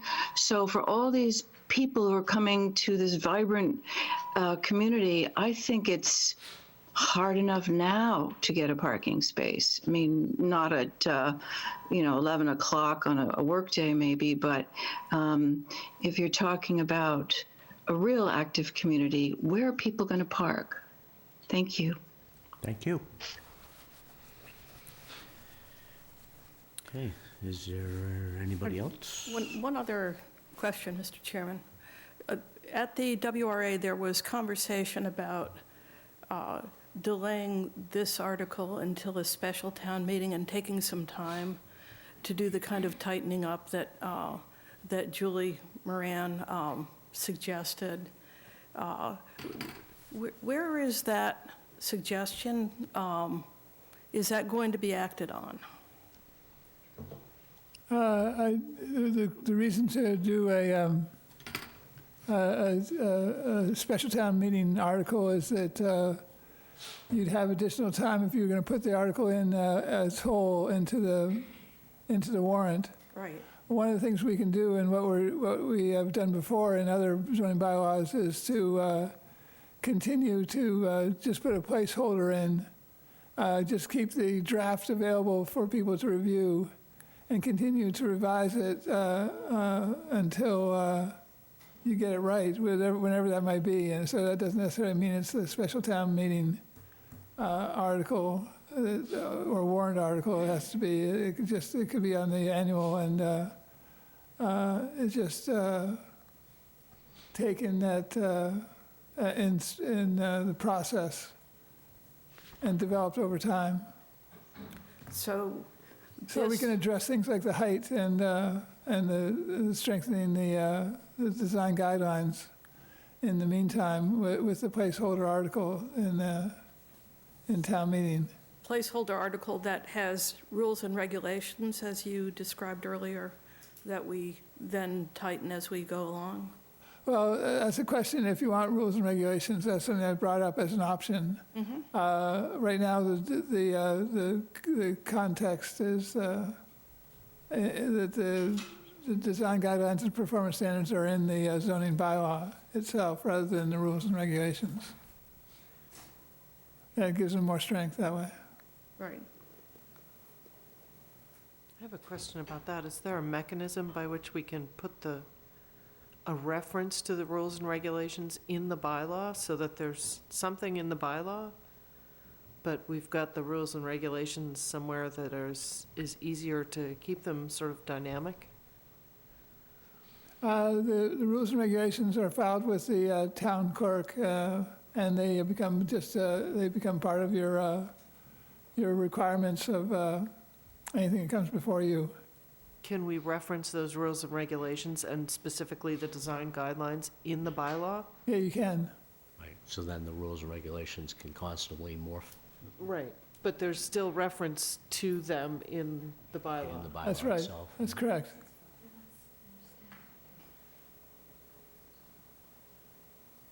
I'm just wondering if that's a way that we can That is a way you could, have that is a way you both could do. ways to a certain extent.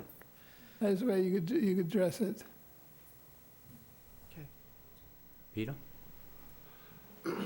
Yeah, I just wanted to say procedurally, if you're going to do a placeholder article, all the selectmen do is put on an article that says, to see if the town will vote to amend the zoning bylaws, for WB1, whatever the lingo is, as shown on a filing in the office of the town clerk. That allows it to be actually a living, breathing document right up until town meeting, and you can actually close it. I've seen this planning board, not with you, but previously, I've seen this planning board vote to endorse articles the night of town meeting at 6:30 and then go in and present them at 7:15. So, I mean, you can do that. I don't think that's a great way to do government because people feel like they're ambushed if you're showing up at the last minute with a bunch of changes. But I think likely, from what I'm hearing, the redevelopment authority, sort of knows what a few people are looking for here in terms of solidifying it. You've got plenty of time between now and the fourth Monday in April to get this done. So it could go on on the regular town meeting warrant, not the special. It's really doesn't make any practical difference. If the selectmen and the authority wanted to wait until the special to try to get the thing finalized and then just have one operative version that constitutes the article on the warrant, you could do that. If they wanted to just put a placeholder on, they could do that as well. Thank you. Thank you. George, you're busted. I should have stepped out. Good evening. Gee, this is intimidating on this side of the table. George Barrett, Highland Terrace. I did look at the Fuss and O'Neill, both the videos and the article in the paper. And it left me with the impression that they expected Main Street to be titled by 2030. I don't know if I misread it or it was misprinted, but... I think we'd all be buying hip boots right now if that Well, were I the case. found it rather ridiculous, Yeah. but my first thought looking at that presentation was, oh, they've stuck a fork in Main Street, now we're done.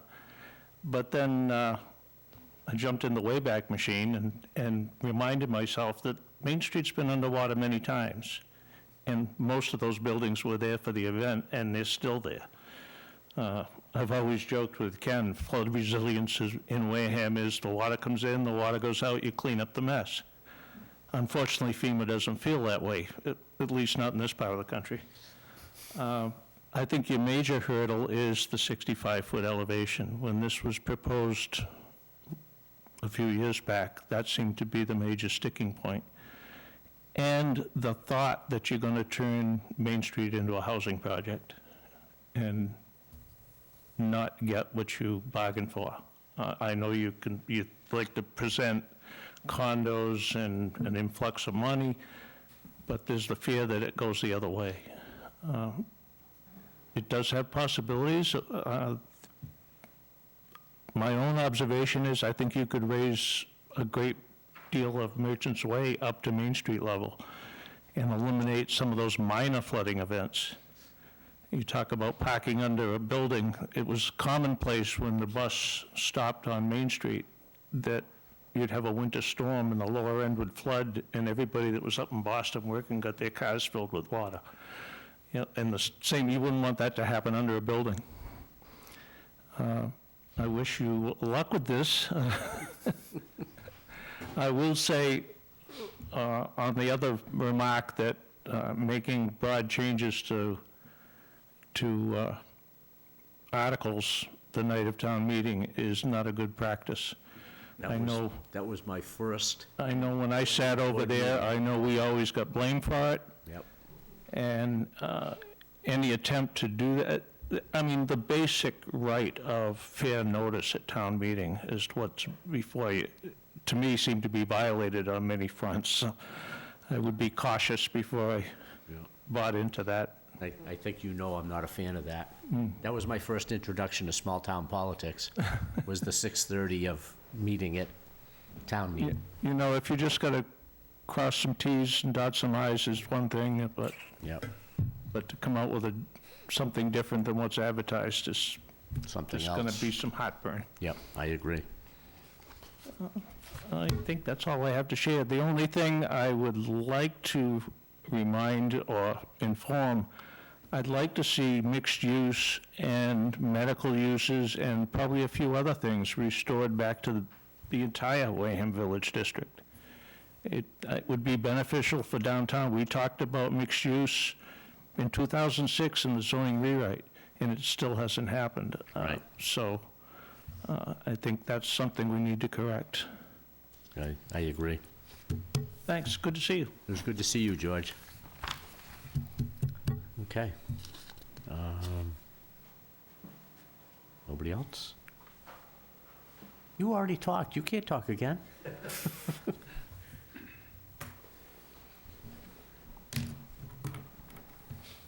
Mr. Chairman, thank you for allowing me to speak a second time. Actually, I wanted to react to what I've heard tonight. And first of all, this is what I was hoping would happen. We wanted to have feedback from the residents of Wareham, particularly those that are interested enough to be here tonight to comment on what we're anticipating is an important adjustment to the zoning down in the town. I'm also not a fan of surprising voters with new language at the 11th hour, but I like the suggestion that Jane Gleason made. And we are having a Wareham redevelopment meeting on March 9th. And I think what I'd like to do is present that to the redevelopment authority, that we put this article, this series of articles that Ken outlined earlier, before the redevelopment authority to present instead to the special town meeting. That does give us time to digest what we heard here tonight, collaborate more with you and your members, Mr. Chairman. I like the idea of maybe language that would make reference to the standards and guidelines in the new article, which could allow us to have a much more dynamic standards and guidelines and do what Ken described as possible. If in your rules and regulations you have the discretion to help ensure that the character of the downtown is what we want it to be, and it's not locked in stone in bylaws that are very, very difficult to change and can't be changed quickly. So I'd like to talk to Ken some more about that to see if that might be a viable approach to take. I'd like to comment on some of the things I heard today about the 65 feet. Frankly, I think that's essential. If we're going to pull this off, if we really are going to attract private investment to the downtown area, we need to go higher. It's that simple. We heard about the resilience issue. We heard about the Fuss and O'Neill report that was based in part in science on a Woods Hole Institute study that was done to support that Fuss and O'Neill survey. And it's clear that we have to go higher if we're going to be able to successfully attract serious investment to the downtown area in Wareham Village. And I don't think 65 feet is too high. Frankly, I think we could go higher. But I was convinced that 65 feet would be enough when I had these discussions with Ken. And I like the idea of air rights. I like the idea of being able to go closer to the water. I think that will allow us to achieve our objectives. Unfortunately, Ken's technical difficulties with his presentation did not allow for him to show some of the artistic renditions and some of the photographs of other towns that have that type of maximum building height, but with offsets, setbacks, terracing, the things that Ken described but wanted to demonstrate and show would actually make, I think, the downtown much more attractive than it is today. And with your help as the planning board enforcing good planning guidelines and standards, allow us to achieve our ultimate vision here, which is to attract investment and make downtown a place where people can live, work, and play. I will highlight one other thing. I think to do nothing is going to achieve what you just mentioned, Chairman King. If we do nothing, we're going to achieve nothing here. And we've talked a lot about it over the years. I've only been here a few years, but I know we've talked about it during the time I've lived here as a resident.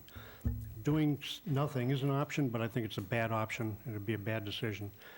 And I'll be advocating strenuously on behalf of these changes to our zoning.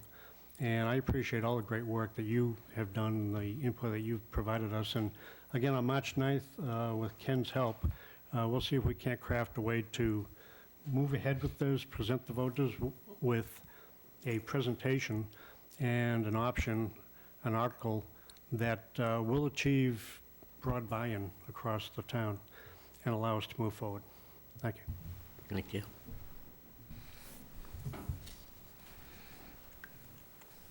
Okay. I think we're pretty much set on that article.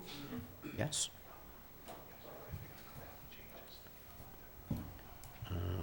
I'm assuming, do we need to vote to continue public hearings or close on these articles one by one, Ken, or are we doing them collectively?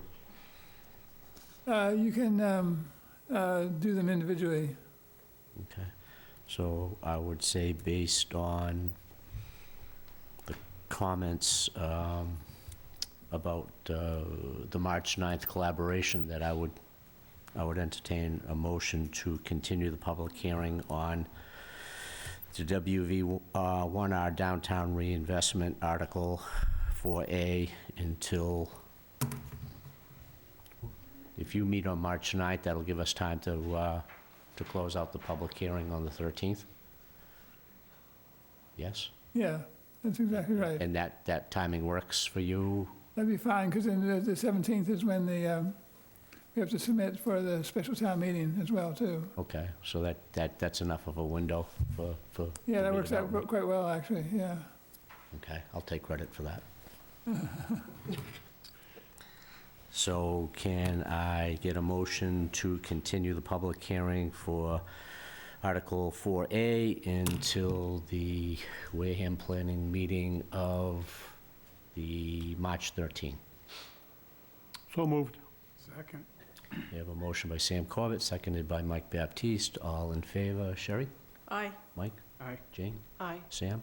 Aye. Carl? Aye. Still awake, good deal. And the chair votes aye. I was able to get the screen share up now, as a matter of fact. Oh, sure. Do them quick. I just want to go a couple images. This is the where you step up from the main street, from the sidewalk, to get into the onto the first floor. That gives you the room above the flood elevation and puts you on the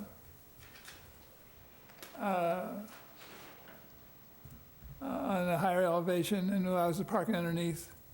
And then the residential could go up above.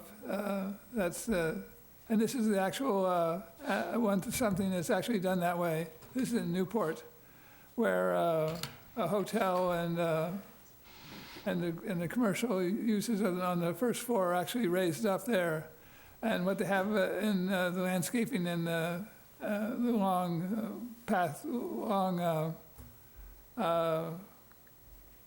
ramp going up the side is ADA access that gets you up to the first floor elevation, and that extends to the rear of the property where parking is underneath, and then you have a view out the back that is, in this case, a working waterfront, but it allows the parking underneath. That was just some of the images I wanted to show. Just some of the buildings we have in town that are already of some height. This is the line of sight that, the sunlight that Annie was talking about, where this is typical of a New England Main Street, where you'll find that sidewalk on one side of the, it's not moving, is it? It's not switching. Oh. All right, well, we'll skip the share screen then. All right. You were teasing us. Yeah, trying to tease you. Didn't work. Okay. Under public hearings, item 2, Articles 14 and 15, land use permitting. Am I correct in assuming that there was discussion to push this to the fall town meeting?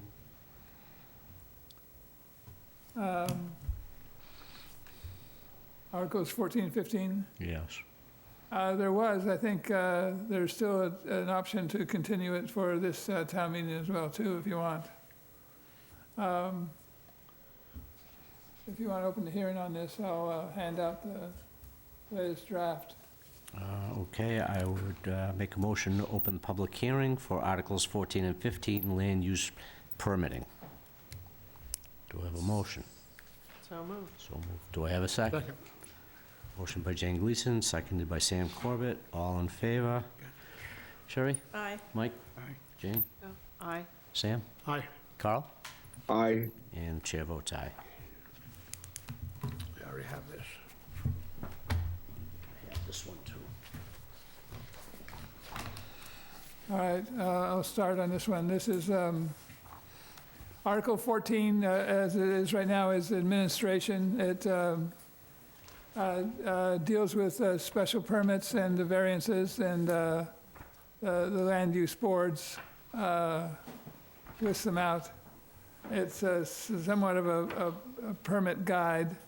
Article 15 is all site plan review, and so the new Article 15 puts together both 14 and 15 under one land use permitting, Article 15, which includes the land use boards, which includes the zoning board of appeals, the planning board, and the select board.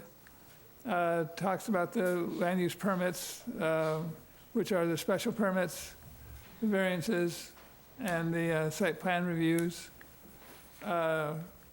It includes the review criteria for each permit, and this comes from the existing bylaws.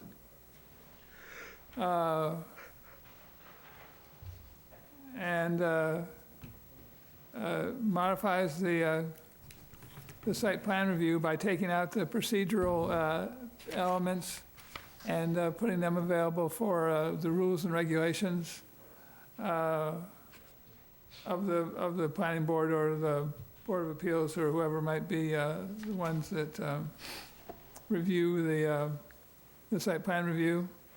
As you know, if in a typical case, the planning board is the site plan review authority, but if there's some applicable special permit or comprehensive permit or variance, from the Board of Appeals. The Site Plan Review Authority is then the Board of Appeals. And that's the way it's been for a while, so it doesn't change. What this does is clarifies also that the uses requiring a site plan review and based on number of parking spaces, parcel size, use, or district.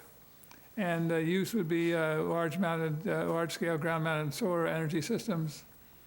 And they require a site plan review and special permit.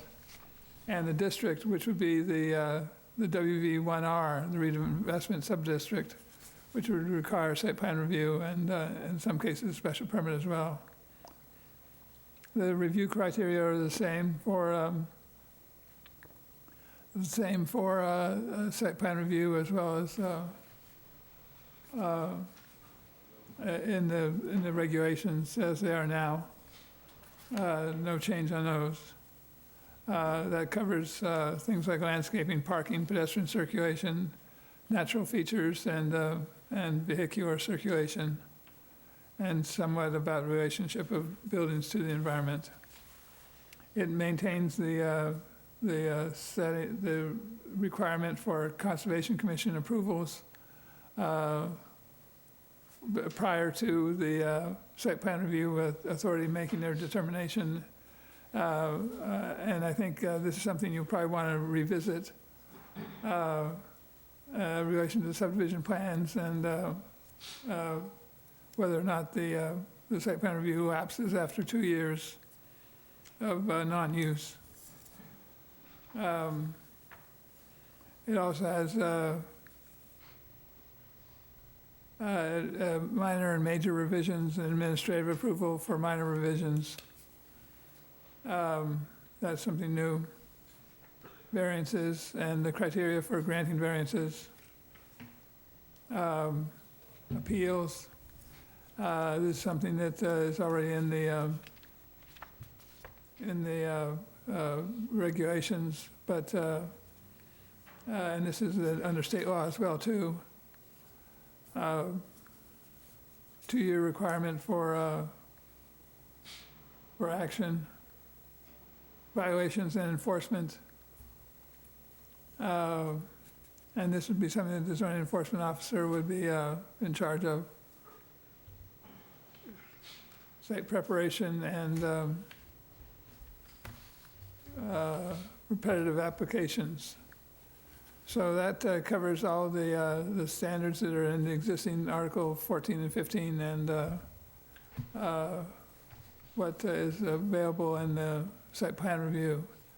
And moves a number of the procedural elements out that would be in rules and regulations for the site plan review function. So is there a reason not to bring it forward for a Springtown meeting? I thought I heard some grumblings that there was some changes that were being requested or... Well, there are a series of policy and text decisions. Maybe I can bring this one up, share this screen. See if we can pull this one up. Mr. Chairman, I was one of the grumblers, so I'm happy to say more. I'm sorry, say that? I was one of the grumblers, so I'm happy to elaborate when you would like to. Elaborate away. Okay. And while Ken is looking for that, I think from my perspective, I think, and Carl, please weigh in here as well. Carl and I, with the help of our volunteer real estate attorney, Julie Moran, were working on a draft and revising and reorganizing and setting up certain things to be in the rules and regs and others to be in the bylaws. And so we had made some progress there. And I think Ken, through his efforts to get something done, I think had developed his own draft, which is the one that's in front of us. I think the issue for me is we have 2 different drafts. We have had Carl away in Africa, and as Ken is saying, there are a number of policy issues here, judgments that need to be made, that really are, it's not as easy as just making, you know, a new document that incorporates everything that we've had. It's that judgments are being made, changes are being made. It requires a lot of care, in my opinion, and also just a lot of knowing what's there and how it's going to be, you know, used in the future. And I think this planning board, and now that I've had a chance to look at the town bylaws, the town has a practice of working on one piece at a time and doing, putting Band-Aids on different issues. And we end up with documents or provisions that don't make sense. Right. And don't harmonize with internally or externally. And I am desirous of avoiding another occasion of this, because I think on this one, we can take the time to make it an improved document, and one where this planning board has had a chance to weigh in and feel comfortable with what we're doing. These are very important provisions, in my opinion. Thank you. Carl, did you want to weigh in on this? Yeah, Sherry's points are good. Ken also did a lot of work to try and move this forward. I think we heard on several of our solar projects that our current language around site plan review special permit is confusing. And so certainly we need to make progress at cleaning that up. The idea of moving things into rules and regs that gives us more flexibility to change more rapidly is there. There are other, I agree with Sherry, there are other linkages that need to be reviewed in context with this change. There's some changes to Article 12 that need to be made. We have to go back and relook at the use table to make sure that it's consistent with our vision. So personally, I think more work is required. However, I'm also of the mind that let's not let the perfect be the enemy of the good. So as long as we make a commitment to continue working past this meeting, town meeting, we can continue to make improvements. I think that's what we should be taking for all of these bylaws. They need to be continually being reviewed and revised. So I agree with Sherry, more work is required, but I also understand Ken's, I met with him today, his desire to make some of these improvements quickly. So I could go either way with the board. I don't have a strong feeling. But if we do go forward with what Ken has now, we absolutely have to have a commitment to keep working to improve. So for example, when we put the solar bylaw forward, the assumption and the request and the requirement was it needed to be continually reviewed, but that didn't get picked up and run with. So we have to be committed to continue to make these things harmonized. Okay, thanks. What I got out of that was somewhat non-committal. No, I understand what you're saying, Carl. I do, you know. But I think the question for me would be, if we move Article 14 and 15 forward in the spring meeting, is there anything in there that's detrimental to the work that you've been doing? Will it undo? I have a list of questions up here on the screen that I came up with as a result of going through the draft the way it is right now. I don't know if you can read those, but... This draft that we have in front of us? Yeah, the draft that you have in front of you right now. These are questions that are policy or text decisions that you have to make because they modify or something that have been bothersome in the past. Well, having said that, if all of those are questions in the draft that you have in front of us to bring to town meeting, then why bring it? It seems like there's a lot of holes.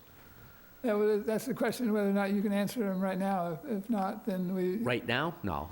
I mean, Sherry and Carl have been working on this for months. Why would we try to plug all the holes in the night? oh, because they're already aware of these holes. I understand that, but if, it's the whole 11th hour thing. Do you really want to try to fix it in one? It's not 11th hour, it's feedback on the questions. And if you don't have answers for us tonight, then we continue on. If you do have answers, then that's the feedback we'd want to hear. And to So- me, this is a negotiation. It sounds like it. It does. That's exactly what it sounds like to me, too. So my instinct says we take these questions that you've presented, and rather than trying to answer them in one sitting, which I think is counterproductive to what has been going on, which is, thoughtful process and discussion and information gathering, is that we don't move this forward, that we continue to work on it and prepare it for fall meeting. That Yeah, would so- be my opinion. So we have another workshop and go through the questions, and Right. That would be great. I think that Yeah. would be the way to go about it, that makes a lot of sense. yeah. So then we need a motion to not vote to bring this forward? That's right. That's what you want? That's not what you want, but that's what you're gonna get, right? All right, so unless there's more discussion to be had by anyone, do we have anybody in the Zoom gallery? No, okay. So I would entertain a motion to not forward Articles 14 and 15 for Springtown meeting, but continue to refine what we've been working on and prepare it for Fall Town meeting. Do I have a motion? Do I have a second? We have a motion by Sam Corbett, seconded by Sherry Quirk. All in favor? Sherry? Aye. Mike? Aye. Jane? Aye. Sam? Aye. Carl? Aye. And the chair votes aye. So that being said, I would take a vote to close the public hearing on Article 14 and 15. Second. Motion by Sam Corbett, seconded by Sherry Quirk. All in favor? Sherry? Aye. Mike? Aye. Jane? Aye. Sam? Aye. Carl? Aye. And the chair votes aye. Okay. Okay, lots of motions. Now I need a motion to open the public hearing for Article 6 dimensions. Do I have a second? Second. Come on, Mike, chime in here somewhere. No, I'm behaving myself. Bounce back. We have a motion by Sam Corbett, seconded by Sherry Quirk. All in favor? Sherry? Aye. Mike? Aye. Jane? Aye. Sam? Aye. Carl? Aye. And the chair votes aye. All right, Ken, lay it on us. Article 6, this is something that Jane had done for the last town meeting. And we had a snafu on the public notice, so it wasn't able to be taken up by town meeting. So we're trying it once again. This is just clarification of some less than clear text and numbers that Jane corrected, and I think it all works just fine the way it is now. So there's no meaningful changes at all from what we tried to get into the last town meeting? Just missed the mark? Yeah. Okay, so this one here is pretty straightforward in my mind. Any public comment? Then I would entertain a motion to approve Article 6 and move it forward to Springtown meeting. Second. Thanks, Mike. We have a motion by Sam Corbett, seconded by Mike Baptiste. All in favor? Sherry? Aye. Mike? Aye. Jane? Aye. Sam? Aye. Carl? Aye. And the chair votes aye. Motion to close the public hearing on Article 6. So moved. Second. Motion by Sam Corbett, seconded by Mike Baptiste. All in favor? Sherry? Aye. Mike? Aye. Jane? Aye. Sam? Aye. Carl? Aye. And the chair votes aye. All right, now we're cooking with Mr. gas. Chairman, do we need to make a motion that the planning board supports Well, these articles moving forward, or I don't know how the wording of it works? Well, I think I probably didn't do a great job of enunciating that particular feeling, but that's, by approving it and moving it forward, I was kind of like... I'm okay with that. Okay. As long as Ken understands that, I'm good. Ken, do you understand Yeah, that? it would do. We have to adopt the motions as well for a town meeting. So when you do that, you'll have another chance at At doing this all over again? doing it all over again, yeah. Awesome. Okay, entertain a motion to open the public hearing for medical marijuana in the commercial zoning district. Second. It's motion by Sam Corbett, seconded by Mike Baptiste. All in favor? Sherry? Aye. Mike? Aye. Jane? Aye. Sam? Aye. Carl? Aye. And the chair votes aye. All right, Ken, you're up. All right, this was put in because we have one medical marijuana business in town, and it's downtown on Main Street. There have been some complaints about it being in the downtown area, even though that's a good idea for activity. But it begs the question as whether or not they would move out. And we heard a rumor that they were considering other locations. And so picked this out as a way to allow them to move the business elsewhere, because the medical marijuana is only allowed in the institutional district, which covers this complex here of the schools and the town hall and the hospital as well, and a couple of parcels of land beside them. And it just happened that they picked that one where the institutional district allowed them to be outside of the school, influence of the school zone, as well as in the institutional district. And it's a unique location, so it's the only location where medical marijuana could exist. If we're going to allow them to move, we should adopt zoning that allows them to move their license elsewhere in town. But they are, when I talked to them, they weren't, the rumor was proven false, and they aren't interested in moving at this time. So I don't know if there's any value in having this bylaw taken forward at this time. Seems to me that doing that in this context is kind of like target zoning, isn't it? You've got a customer who needs a zoning bylaw change, and yeah, I'm not quite sure. Well, the thing is, we could also at the same time open it up to more medical marijuana licenses as well, too. But is What that, we've been doing is 3 of each. We did 3 of the delivery, 3 of the how many use. marijuana dispensaries does Wareham want? It's like, Yeah. how many more solar farms do we need? You know? Well, the medical marijuana and the marijuana dealers have made us several $1 million in tax revenue. Right. But that was then, not anymore. That's when we were the only ones around. Now they're everywhere. So, I mean, is there anybody that wants to weigh in on this? My personal feeling is we don't move this forward. I don't think there's any need for it. I think by having it in the institutional district, it allows us to keep our arms wrapped around it, control it. Right. Sam? Nope. Mike, you've got to have an opinion. Oh, the T-shirt was a gift. I didn't even read it. Oh, geez. Is there anybody in the audience that would like to weigh in? Fairlife. No, okay, No, so no, having said Fairlife. that, you got one, okay. Trade routes. Hi, this is Jim Manise, Cranberry Highway. Hey, Jim?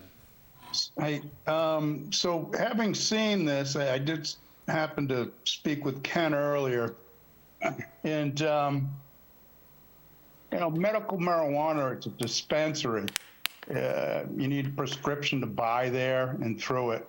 So if you were going to consider it, I would consider, I think it would be a good idea to move the number up to 3 and not limit it so much to just where the retail and the commercial production is allowed, but in other areas also, strip commercial or general commercial.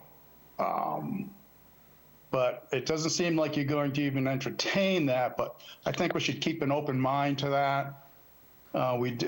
Retail, and I don't think medical does, but retail only will be providing us, I believe, 3% sales tax. And the rest of it's going away. So, and as Mr. Corbett stated, there's a lot of towns starting to open up. Might lose some business, but it is 3% sales tax that the town would receive. I don't know about our medical. Ken would be a little more well-versed to express an opinion on that, and seeing Mr. Titlebaum has left, unless someone else knows anything. That's all I wanted to say, that if you're going to consider it, don't spot zone, open it up. Thank you. Thank you. Any other input? No? So having said that, I would entertain a motion to take a vote as, how will I put it? I would entertain a motion to not recommend the planning board move the medical marijuana and commercial zoning districts article to town meeting. Do I have a second? Second. So all in favor? Sherry? Aye. Mike? Jane? Aye. Sam? Carl? Aye. And the chair votes aye. Should we close the public hearing? That's what I'm doing next. Okay. I got motions flying everywhere. I would now entertain a motion to close the public hearing on the medical marijuana and commercial zoning districts. So moved. Second. We have a motion by Sam Corbett, seconded by Mike Baptiste. All in favor? Sherry? Aye. Mike? Aye. Jane? Yep. Sam? Aye. Carl? Aye. And the chair votes aye. Okay. Sherry, wasn't there something you wanted to address tonight? I forgot to write There it down. Two things. One is to ask for the board's approval to meet with Rich Bowen That's what it and was. to make it a recurring meeting to discuss emerging and ongoing legal issues. I like that. And this is a weekly, Yes, so it would weekly. be every Thursday night. Yes, and I think we would be looking for the slot that you can make, which is Okay. later in the day. Yep, yeah, like 5:30, 6 o'clock. I like that. I would entertain a motion to vote to approve. Sure. You've been vocal up till this point, now you're hesitant. So moved. All right. Second? Second. You could partake in some of those meetings, Mr. Baptiste.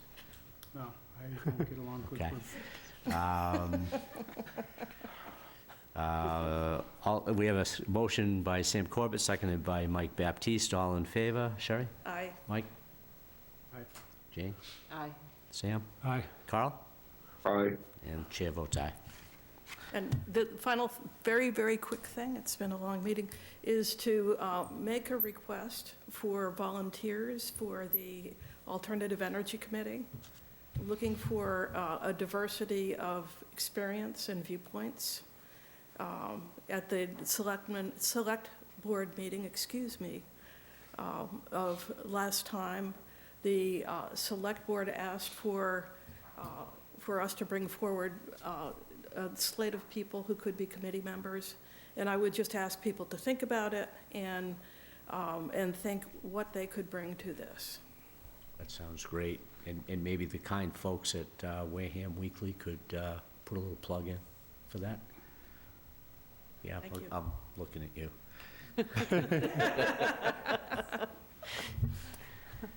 Okay, with that said, Oh, one more thing. okay? Have you heard anything about Faring Hill? They're on the agenda next meeting. Well, actually, yeah, actually, they're shown for March 6th, which is odd, because we don't have a meeting. I know. Yeah. This is why I bring it up. Have we heard anything, Ken? No, they're waiting for the court case, of course, on the Conservation Commission, and that hasn't occurred yet. So can we reach out to them for an Yes. update? And, Continuation. Continuance. right, and have them formally request a continuance to any date other than March 17th or 27th? Yep. March 13th or 27th. Correct. All right. Thank you. April sometime. We appreciate that. Excellent. Make a motion, we adjourn. Do we have a motion to adjourn? Do we have a second? Yeah, sure. Second. Motion by Sam Corbett, seconded by Mike Baptiste. All in favor? Sherry? Aye. Mike? Aye. Jane? Aye. Sam? Aye. Carl? Aye. And the chair votes aye. Thanks for coming tonight, Carl. I know you're beat up, but